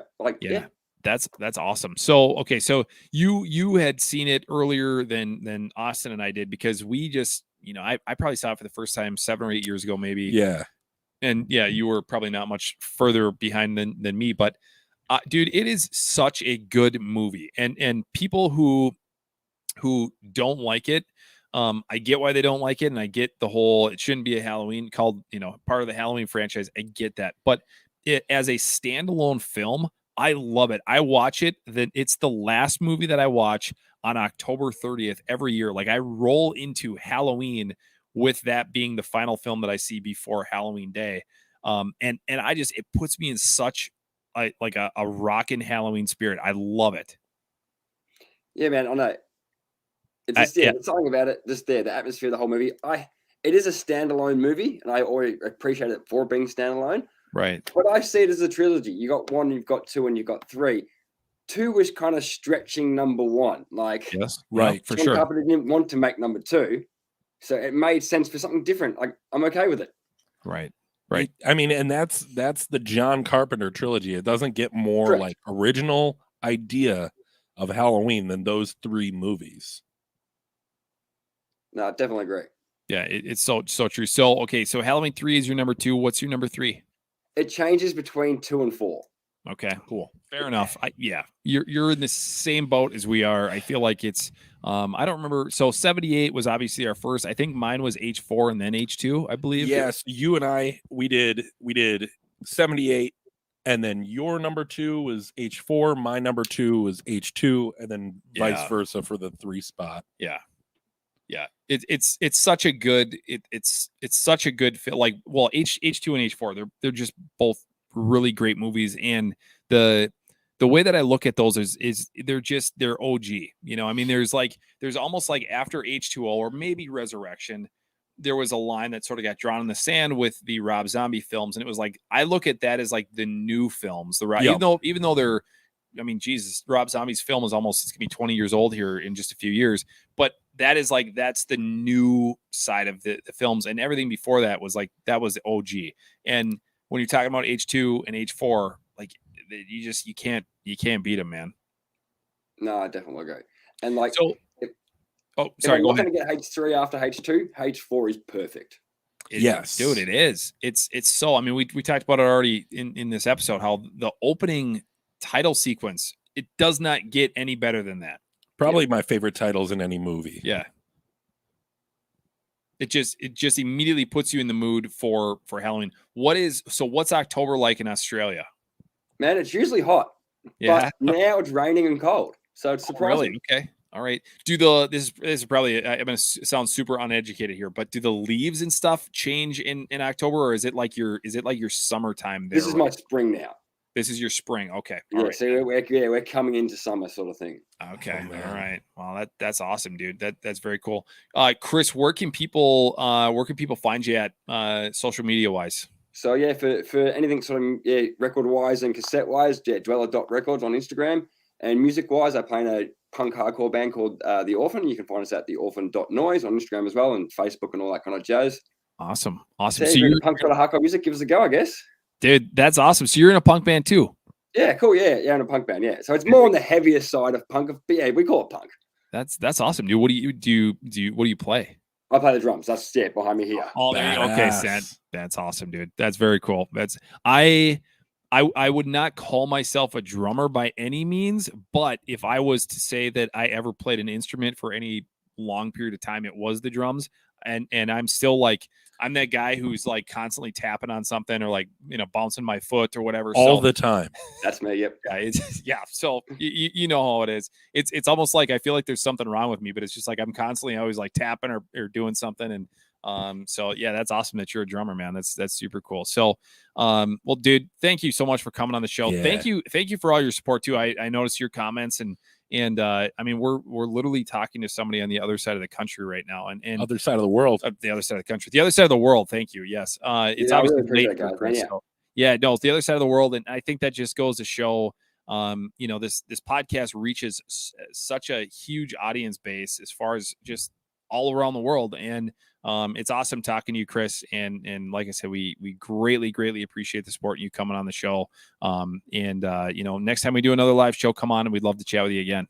I'll be there, man. And H50, I will be there. Let's go. Okay. All right. Well, we missed 45. Just life got in the way, but me and the wife, it's booked in, it's locked, it's happening, man. 50, we're there. Excellent. Yeah. So we're going to be there. Yeah. There's we will meet in person. It will happen. Yes. Absolutely, brother. That is awesome. And unless I am literally not on this planet anymore, I'm going to be in Pasadena for H50. So man, that's the same for us, man. We'll be there. Absolutely. Well, so let's make sure we connect then. Definitely. Awesome. Thanks, Chris. Thank you for coming on the show. See you, Chris. Really appreciate it, guys. Have a great night. Right, take care. Dude, that's Australia. We're talking to somebody from Australia. I mean, that's like, we've obviously Marie and Justin, those guys are in Canada. So talking to people that are, I mean, it's just, it's mind blowing to me that we have this, and I always hate to use the word fans, but this fan base of people all around the world who support this podcast. It's such a cool thing. And to put it in perspective, Blaine and I grew up in a town of 600 people. Yes. So it is wild, dude. We have more subscribers that are in our hometown. Holy shit! I never thought about that. That is awesome. You just when you said that, I'm like, holy shit! Our whole town could fit into our fan base or like our whatever. So that's awesome. Let's see here. Who do we have up next? Yeah, let's see where are we at here. Oh, dude, it's Frank. Frank, how we doing? Guys? Hey, Frank's mic works right off the rip. Frank's mic, it works. What's up, dude? Hey, were you out at H45? I was, but I couldn't make it earlier because my friend went Halloween Horror Nights and he was hungover the next morning. Oh, really? Yeah. Okay. Yeah, we were talking. We're like, I feel like Frank said he was going to be out here, and then we never saw you. But we didn't know if you were in doing costume or cosplay or whatever. And we're like, well, shit, there's like 38,000 Michael Myers walking around here. He could be any of these guys. No, I was in cosplay, but we had to go later in the day, like around 3-ish or like 2-ish or something. You know? Gotcha. Yeah. What'd you think? Did you have fun? Dude, that shit was epic, man. It was my first convention. I've been a horror fan all my life, but it was my first convention. That shit was sick, dude. Yeah. Dude, I also gotta say, Frank, I was checking out your channel the other day and I watched the your H2 your rehaul, bro. That looked awesome. Oh yeah, thanks, man. That's like the easiest one to do, dude. You really knocked out like those subtleties, like that little mark on his forehead, man. Oh, the little T and stuff. Yeah, I remember. I like Halloween too. It was like my favorite one, man. Well, yeah, no, you're doing cool stuff there, and as a guy who needs to start putting out rehaul videos, that inspired me. Yeah, so. he needs to take some lessons. I'll rehaul something for free. God damn, yeah, that's awesome. No, so were you? I think I saw. Were you dressed up in your H2 outfit when you were out there? Or what were you? Yeah, I was. Okay. Did you get to meet Dick Warlock while you were out there, or had you already met him? That's the thing. Like I said earlier, it was like my first convention, so I went really unprepared and stuff, Right. So I didn't take enough money for like autographs and stuff, but I saw everyone there when I was walking around, Yeah, I was dude, like just feet away from them. It's so freaking expensive. I mean, here's the thing, and I talked about this in our H45 episode. Like, I had to get the autographs that I got, but it is ridiculous what you have to pay to meet some of these people. And it's a moment in time that you'll never forget. And when you look back in your life, you're never going to remember those $60 that you spent to those $40. But it's like, you look at somebody like Dick Warlock or Nick Castle. We waited in line for 2 hours to meet Nick Castle. And basically that's once every 30 seconds or once every minute, he's getting $60 through the door. And it's like, holy shit, he is racking in the money at this convention. Dude, I saw his line. That shit was long. It was basically like the whole freaking area where the convention was. Yes. We actually saw Don Shanks in the airport, and he had a big duffel bag. And we were like, dude, nobody in this airport knows, but that guy has so much cash on him right now. He is the most robbable person at this airport. Yeah, I mean, not that we never would. Right? If I was a robber, though, yeah, it would be the jackpot. Yeah, it would be the jackpot. Yeah, we saw him walking around. He looked very confused. We lost at the airport. We kind of felt bad. Like, we wanted to go up to him and be like, Don, can we help you find out? We didn't know where the hell we were going either. But he was like, he'd walk like past us this way, and then he'd walk past us this way, and he was just like looking all his over. head was on a swivel. Yeah, I felt bad for him. But yeah, I saw him. He was like on the outside part of the convention, right? Yeah, like, straight like. He was by like Chris Durand and Brad Lurie. Yeah, Uncle Brad. Yeah, Uncle Brad was from out there. Resurrection. Yeah, I saw Tyler Maine pretty up close. That dude is huge. Dude. Holy Jesus! Yeah, we took a picture with him. I literally looked up at him in the Michael Myers mask, and I was like, "Dude, you're awesome!" And all he did was like his eyes just went like, yeah. I don't know. He's a cool guy. And Austin and I are both pretty tall guys, and Tyler Mann he's a big dude. Jesus, yeah. I'm 6'1", you're 6'4", right? Yeah. So he's a big dude, and it's pretty cool to see those guys obviously in person. Did you pick up any merchandise or exclusives or anything while you were out there, or were you just kind of there for more of the experience? I got a Ghostface t-shirt from Cavity Colors, and I also got a Halloween Fortnite from Todd's for a fan film we're doing. Oh, cool. Okay, Love very that. cool. Very cool. Yeah, I needed it to stay accurate, Yeah, that's awesome. I've got the H78 knife, but it's amazing. What do you have? Is that the 78? It's the H78 knife. There you go, right there. He's got it. Yeah. Which one is that one? Is that the real one though? No, this is the Trick or Treat Studios one. Oh, damn, it looks really good on camera. Yeah, dude. He like made it. What did you do to it? I just took some sandpaper and tried to give it a metal grain. Okay, you just rubbed it down, right? Yeah, but you're right that it looks like really nice on camera. It looks legit on camera. Yeah, I mean that looks good, dude. It looks good. Yeah, you should use it for a fan film. Right? Exactly. Yeah, I would cast my brother as Michael Myers. Thank you. Yeah. What have you been up to this October besides H45? Well, after H45, I started filming a very short Halloween 4 fan film, like I told you, with a couple of friends and my niece, and that should be out like in a week. Dude, that's and awesome. I'm still finishing my Scream fan film this month. I started playing with my band again, you know, after all that too and stuff. So I saw you post a picture of you playing guitar. Oh yeah, I was wearing my ends mask in the studio. Yeah, that's awesome. So tell us again, and I know we talked about your fan film back in July, but so what that's going to be out soon? The Halloween 4 fan film, yeah, like within probably by like next Saturday. Okay, dude, make sure when you know whenever you drop it or whatever you do, hit us up. We'll definitely share that, and obviously watch it too because we'd love to see it. But we'll share it for you too because I truly enjoy fan films. I think it's just a really cool way for people to share their love of the franchise and give you know their own interpretation of whatever it might be. So that's dude. Make sure you hit us up with that because we'd love to share that for you. For sure, man, for sure. You know, one thing about Miramax picking up Halloween is that I don't really care what they do with the films as long as we could just keep doing fan films. You know, I'm cool with that. Right. Dude, yeah, exactly. That's kind of how that's how we feel too. I mean, it's like we love the franchise and we want it to go on. Whatever, even if there's movies that, and we were a fan of the last 3 that came out, but even if there's a dud, like even if there was one that we and Halloween Kills in my mind is definitely my least favorite of the 3, but I still like it as a Halloween film. So it's Michael Myers. Yeah, you know? Exactly. Give me more Mike, and I'm content. Yes, I love Kills. That's like my favorite one in the Blumhouse trilogy, honestly. Yeah, the flashback scene is what really drew me into that. Totally hey, get can it. I show you guys something quick? Yeah, absolutely. Yeah. All right. I bought a Tots mask and I tried my best to make like my own like interpretation of like the flashback mask. Oh, that's awesome. You got those eyes right. You know, the eyes are darkened, right? Yeah, totally. He's definitely got like I see you got the mouth and the eyes and the cheeks. It's more like ghostly than the real 78. It looks more sad. The flashback mask, I think, has like a weird little smirk to it, right? There is something we've talked about that. Like, there's just something slightly off about the flashback mask. Like, it's a great mask, and if they ever made another film, or if they make another film, I would 100% love to see the flashback mask in that. But it definitely, like, if you held up a picture of the 78 and the flashback, I would 100% be able to tell the difference all the time because there's just something a little bit off about it.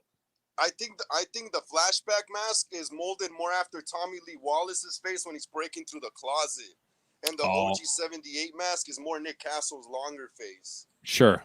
No, that stretch. Yeah, that makes sense. No, that's what I feel. Well, that's dude. I agree with you. I mean, I think it's there's something different about it, but it's still a cool mask. You know, we would love to see. Obviously, Michael wears something very, very similar to that in the next film, and you know, see what they do with it. So, yeah, dude, please make sure you hit us up when that comes out, and we'll share it on our social media platforms as well. But thank you so much for coming on the show with us, and it's always a pleasure chatting with you. Sorry we didn't see you out at age 45. It's cool, man. We'll meet eventually. That's right. You going to be out at age 50? Oh, hell yeah. I live in LA. I got to be there, man. It's only like, 5 years? Right. Exactly. It's not even that much. Look how fast 2018 went from like that point to here, you know? Right. Exactly. Yeah. No, we are already planning on being there. We should just book our hotel reservation right now for 2028. But yeah, dude, thank you so much for coming on the show. Thanks for sticking around. We know you were in the waiting room for a long time, so thanks for sticking around. Always, bros. Take care. Rock on. Thanks, Frank. We'll see ya. Hell yeah. That's awesome. Yeah, we legit talked about. We were like, Frank is posting on Instagram. Where is Frank? Yeah, no, that's glad he was able to be out at age 45, and sorry we didn't get to run into him, but we got a couple people left here tonight. Let's see here. Yeah, I think there's something poetic eventually coming up here. But let's start with Dirty Gnome Dan. How you doing, man? Dan, what's up, dude? Not bad. How you been? Not bad. How you guys doing? Dude, we're awesome, man. We're riding the wave yet of age 45, and yeah, we're good. We're really I am trying to enjoy October as much as I can. We didn't even talk. Have you watched much for movies this year? Honestly, I'm catching up. I'm doing really well right now. Well, that's good. What about you? How you doing this October? Are you watching? Actually, I actually just got over COVID. Oh, dude, really? Jesus. How you feeling? Oh, I feel fine now. I tested negative today, so good. I'm fine. Good. That's awesome. It wasn't really that bad compared to, I think the first time I got it. Sure. Yeah. No. Well, that sucks. Yeah. Hopefully, at least you got some like couch time or something. You could watch some Halloween films. Oh, I was watching movies all the time, in between sleep. So yeah. Well, that's good. I mean, I guess that's the silver lining in all of it is to catch up. And if you're gonna have to pick a time to be at home, like laying on the couch, why not have it be October when you can sit around and watch horror movies? Exactly. Yeah, exactly. So, I know we talked last time you were here that you obviously do your sculptures. Have you done any new Halloween sculptures as of late? No, unfortunately, nothing lately. Even though I thought a cool one because I was watching Halloween or H2O this afternoon. I was like, a fun one to do would be Michael wearing the paramedics jumpsuit.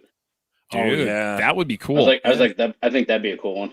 But right now I've got a Chucky I'm working on for commission.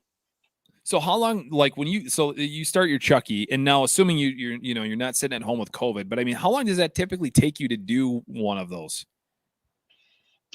I mean, if I'm in the zone, I could probably knock one out in a day. I mean, it just goes like that. I think the longest part is the painting is what takes me the longest. Otherwise, I can sculpt it pretty quick because a lot of the stuff that I make, I'm a fan of, so I already know what the hell they look like. Right? Yeah, exactly. Right, yeah, it's in your brain. Yeah, no, right. That's awesome. It's all they're all there. How many different how many of them do you think you've made over the course of your artistic career, I guess, for lack of a better word? And I don't know. I mean, I've made quite a few Michaels. I think Art the Clown's probably been the one I've made the most. Sure. Nice. Yeah. I've done Jason. I mean, I did Reagan from The Exorcist. Nice. I'm down for any suggestions for sure because I'll give it a shot. Yeah, that's awesome, dude. That's very. Do you have Halloween 3 ones? I did one. There's a post I did the kid with the pumpkin mask. Oh, so there's right. There's some snakes and I mounted him. You can move him, but he's sitting on the TV. That's very cool. That is cool. So, yeah. I would like to tackle those ones again for sure in a lot more detail. That's awesome. Where you at thoughts wise as far as the the Miramax all that conversation? Are you excited? Are you kind of like pump the brakes, guys? Where are you at? Well, I was because for the I think first part of the day I saw that A24 had it, and I was like, okay, I'm trying to get in that mindset. I was like, okay, that could be interesting because I think I have a love-hate relationship with them. There's some of them I like, some of them I don't get. But it's I was kind of like, oh well, I mean, I guess that's what it is. And then later I saw that Miramax did it, so I said I didn't know what to believe. We'll see what happens. I'm definitely on board with Dr. Loomis TV show. Yeah. And have Michael in there, but he's not the focus.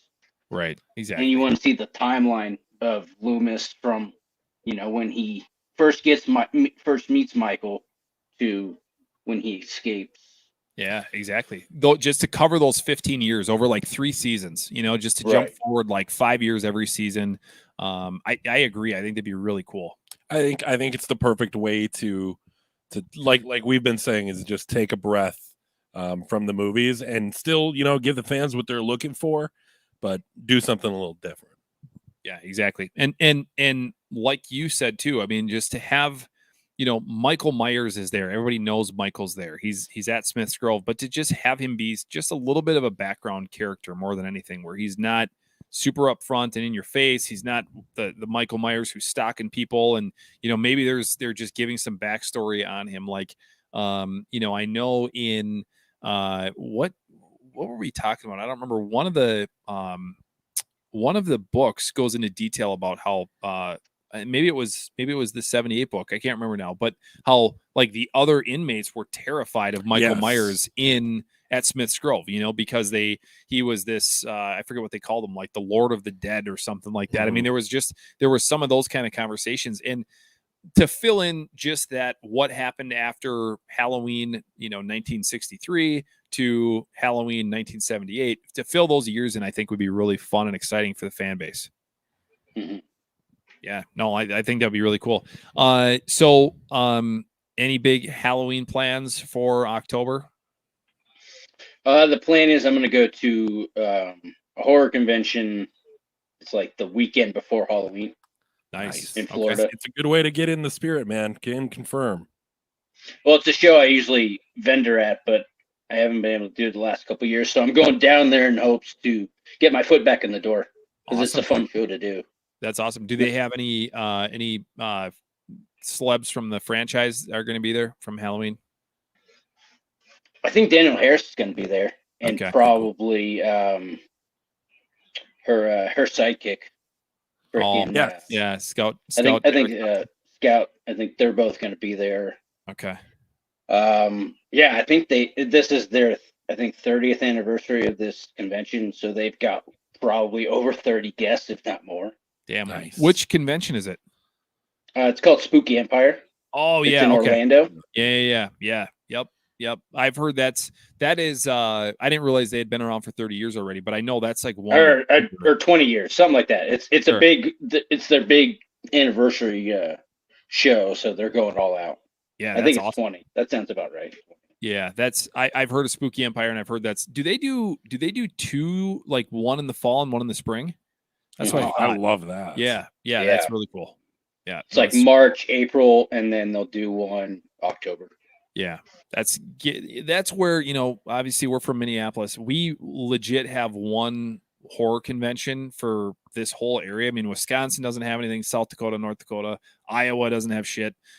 So there's really only one convention. But, you know, out on the East Coast or like Texas, there's conventions, it seems like every weekend. And man, that would be so cool to be a part of that, you know? Oh yeah, it's a blast. It's crazy once you're on the other side of the table. Like I've been several times. It's cool interacting with the guests and, you know, just fans and stuff. But it's, you know, I kind of miss being on the side of the table and talking to people instead of walking around all day. Exactly. And usually I'll do like a demo at my table while the show goes on. So I get a lot of interaction that way too. Yeah, that's cool. Very cool. Well, dude, that's awesome. Where can people find you on Instagram or whatever social media platforms you use? So pretty much any social media would be Dirty Gnome Dan, all one word. Dirty Gnome Dan. Yeah, and hit him up. My website is in the link in the bio. Awesome, dude. Well, hey, thank you for coming on the show again. You're a repeat live guest, and we've had you on as a fan of the week as well. So it's always great chatting with you, and we appreciate the support, dude. And thanks again. Hopefully, I'll get you guys in the loop if I end up doing another Michael. Dude, please do. Absolutely. We can throw a spotter there. Yeah, absolutely, and we'll be glad to share it for you. So yeah, if you end up doing something, especially that paramedic, that sounds badass. Yeah. So if you do that, let us know. Yeah, for sure. It may not be in October, but that's all right. We'll see in the next coming months. We'll see. Michael Myers 365. We're here for you, Dan. That's right. Exactly. Awesome. Thanks, dude. Have a good night. Yeah, you too. All right, see ya. Yeah, that's awesome. Dan's a three-peater. He's been a fan of the week. He was on our first live show in July, and he's back again tonight. So, and I just want to give a shout out real quick to Halloween Daily News, Matt, who we saw at age 45 out there. He's in the chat right now. What's up, Matt?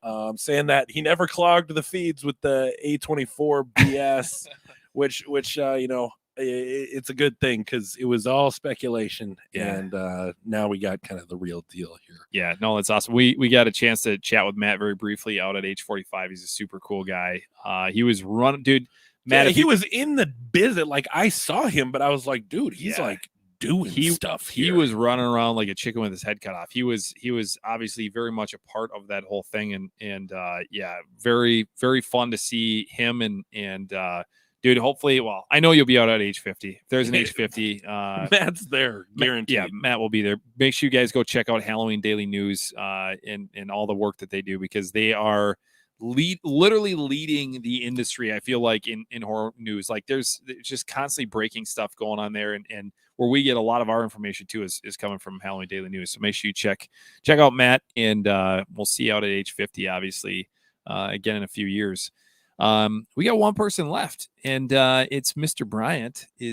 And I think it's poetic because he was the first guest I of know Live 25, correct? Bryant was the first guest of Live 25, and he is going to be our final guest for the evening here tonight.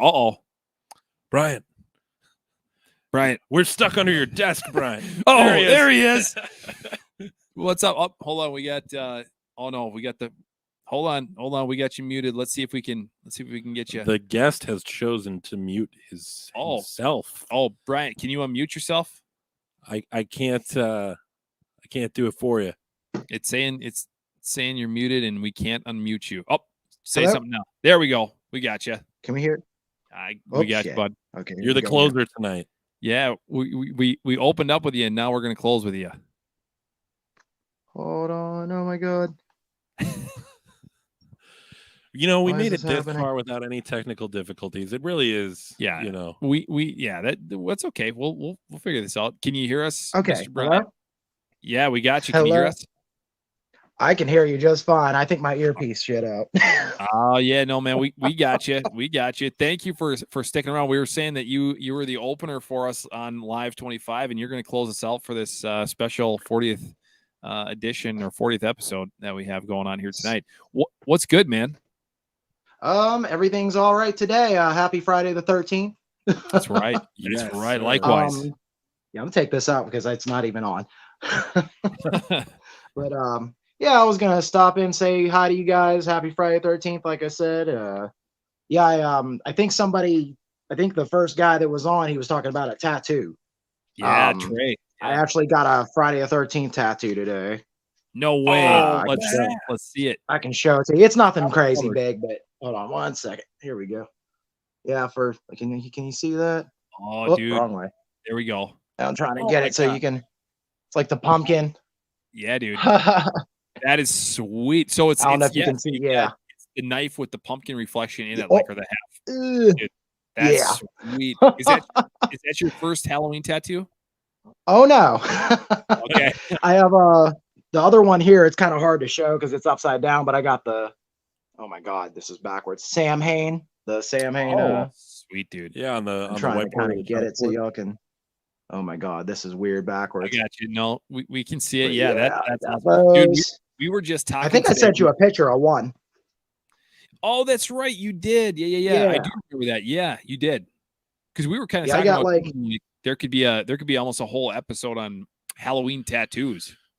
That's what I was saying, because I know there's like a lot of fans that probably watch you guys that probably have like some cool tattoos to show off.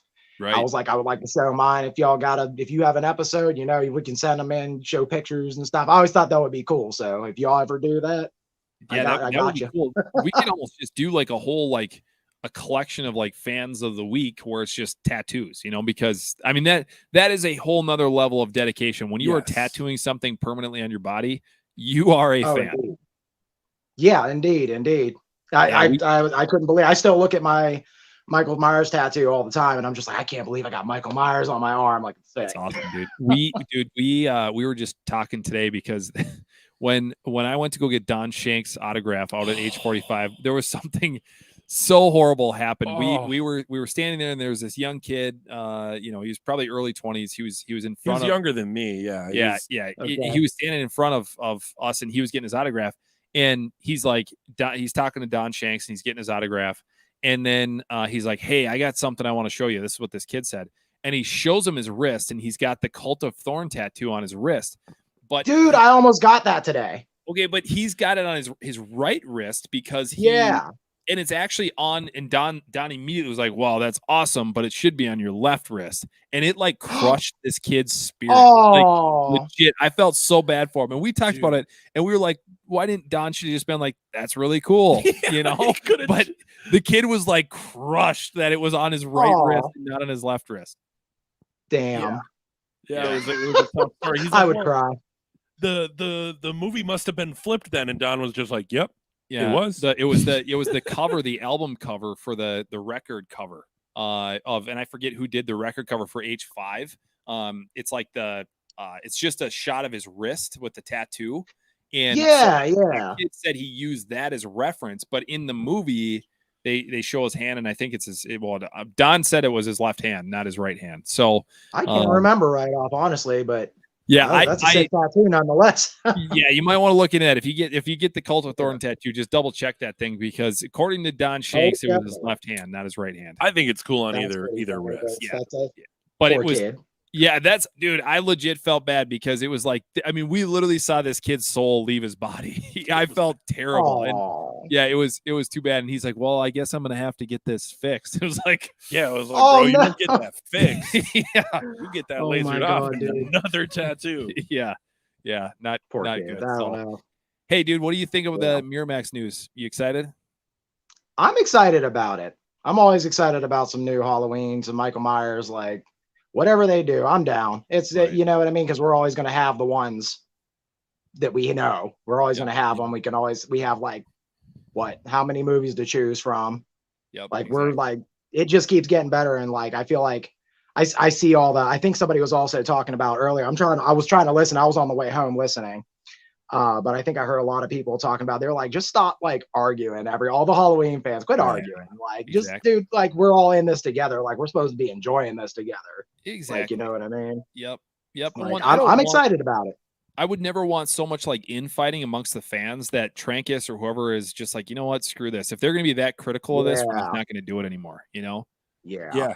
I'm a Star Wars fan, and I see like that is one of the most toxic communities of all time. It is insane. I never paid attention so much, but I can imagine. Like, oh my God, there are some opinions there, dude, and I would never want this community to turn into that. No. Same. I see it all the time, and I like see like all the likes. And granted, like a lot of people just put memes up, like because they're just funny. Like, you know, that's how they laugh at it. It's just funny. Like I think I seen like some meme, and it has like, I think it's Sabrina the Teenage Witch like eating off of all these plates, and it says like everybody else arguing over Halloween or something, and I think like all of it's like all the Halloweens or something around it. It's like, oh, like she's like, oh, I don't know which one. Right. I don't know. Like that's how I feel. I'm like, I want them all. So like, I don't care. Like I'm excited. Like this is the best time of year to like, you know, get into them. Like it's exciting, and they announced that at a pretty cool time too. So exactly. No, and that's the thing. We're getting that news just, you know, down the road from the actual Halloween day. So I mean that's super cool. And like you said, even if you're not a fan of the new films, or you're not really interested in seeing more films, you always have the old films to go back to and the old films to rely on, which is really exciting. And that's like, you know, for me, and I think for Austin too, we really only watch these films in October. And to know that, and I haven't even really started this October yet, so to know that I have all these exciting films that I get to watch over the next 15, 16 days, whatever. I don't even know what date it is. That's how screwed up. Today is the 13th of October. 13th. I should know that, right? I've only been pumping this thing for the last 2 months. But I like, it's exciting to me to know that we have these films that we can always rely on, and that's super cool. Oh, indeed. Yeah, no, it's super cool. So Bryant, where can people find you at on Instagram, social media, whatever it is that you're using? I'm mostly on Instagram. Right now I've just call myself a horror enthusiast, but my Necro Obscura horror media 2013, I believe it is. I've changed it a few times, but that's the main one now. I'm pretty sure it's Necro Obscura horror media. Okay. Awesome. 2013. That's where I be. I love that it says horror enthusiast. Like it's such a great way to like just wrap everything up. It's just like, I'm a horror enthusiast, right? You're not an expert. You're not a whatever. You're an enthusiast. You love the you know, horror films and all these different franchises. I want to support pages like you guys, like, you know, I like that, you know, and people that do the same back, like you guys like gave me like shout outs. You let me do this. This is cool. Like, you know, this is the coolest thing I can do. Like, I like this. Like, if you guys keep doing it, I'm always going to try to hang around and see if I can like get in there. Even if I didn't get in tonight, I was like you guys were saying, I was the first on the first live, I was the first guest. So Right. like, I can't even complain. I would, if I didn't get on tonight, I was glad everybody that got to get on if people didn't get to get on last Well, time. dude, you know? I have to tell you something, and I don't think I ever told you this after the first live show. When we got off the air that night, we were like, dude, Bryant was the perfect guest to kick off because you're very like, you're well spoken, you're obviously very energetic, and like you're an awesome dude. And so when we saw you sitting in here tonight, it was like, okay, even though we had to make you sit there for a little bit, we're like, dude, No, it's all good. Yeah. You got me at the perfect time. We just got back. When I came in, I was doing something, and like my fiance was like, "They're calling your name," and I was like, "What are you talking about?" And I was like, "Wait," what do you mean? I had to run over. I didn't know what she was talking about. I'm like, "What do you mean? It's me." Like, what? Oh, that's good. No, man. Oh my God. Yeah, no, we're very appreciative of your support as usual, and we're happy to support you however we can as well, and just be horror enthusiasts together, and obviously enjoy this franchise like we all do. Oh, indeed. Awesome, dude. Well, thank you for sticking around. Yeah, happy Friday the 13th. Happy Halloween in a few weeks. Friday the 13th. Yeah, and let's definitely stay in touch and chat, and yes, sir. We'll do this again. There's no question. We're going to do another live episode at some point down the road, and we'll get you back on again. I can't wait. Awesome, dude. Thank you, man. You're the best. Yeah, thanks, Bryant. Seriously. All right. See you, dude. Have a good night. See ya. We closed. We closed out with Bryant, and we're not kidding. Like when we got off the air that first time, it was like Bryant was the best way to kick that show off because you never really know what you're going to get. You're meeting a lot of people, especially in that case, you're meeting people for the first time, and you don't know what you're going to get. And he's a super cool dude. So that's going to wrap up episode 40, our live 40th episode. Holy shit, bro! I mean, this thing is rocking and rolling, and it's crazy. We got awesome news. Miramax, we're going to see where that goes. I'm sure over the next few weeks, we're going to get some more details. I wouldn't be shocked if even there was some more breaking news about maybe some plans. And you would have to think, like we mentioned, they're going to ride the wave of this being the Halloween season, right? So super exciting. And Malakakad also said at age 45 there's going to be a lot of Halloween. This Halloween season in particular is going to be big for the Halloween fans. Yeah. So which is huge for us. Yeah. In a year with no movie, that's just a lot of news. Which, by the way, Halloween ends. It's a year ago tomorrow that it came out. I thought it was today. The 14th. I looked it up. I looked it up today, but the 14th. So it was a year ago tomorrow that we saw it. We obviously liked it. We're not going to get into it again right now, but so we have officially been a year without a Halloween film, and here we are, helping try to carry the torch of this franchise and at least limp it along until we get to our next movie or TV series, whatever it is that we get. I'm going to need to get a sign up here that's like days since we last saw Michael on screen. Yeah, we should do that. That would be awesome. It'll be a ceremonious moment to bring it down to zero. Bring it down to zero. Guys, thank you so much for joining us. My name is Blaine Duncan. That is my brother, Austin. And you have been watching our live 40th episode of Halloween Lives, the podcast of Michael Myers. We will see you guys back next week for episode number 41. See you guys.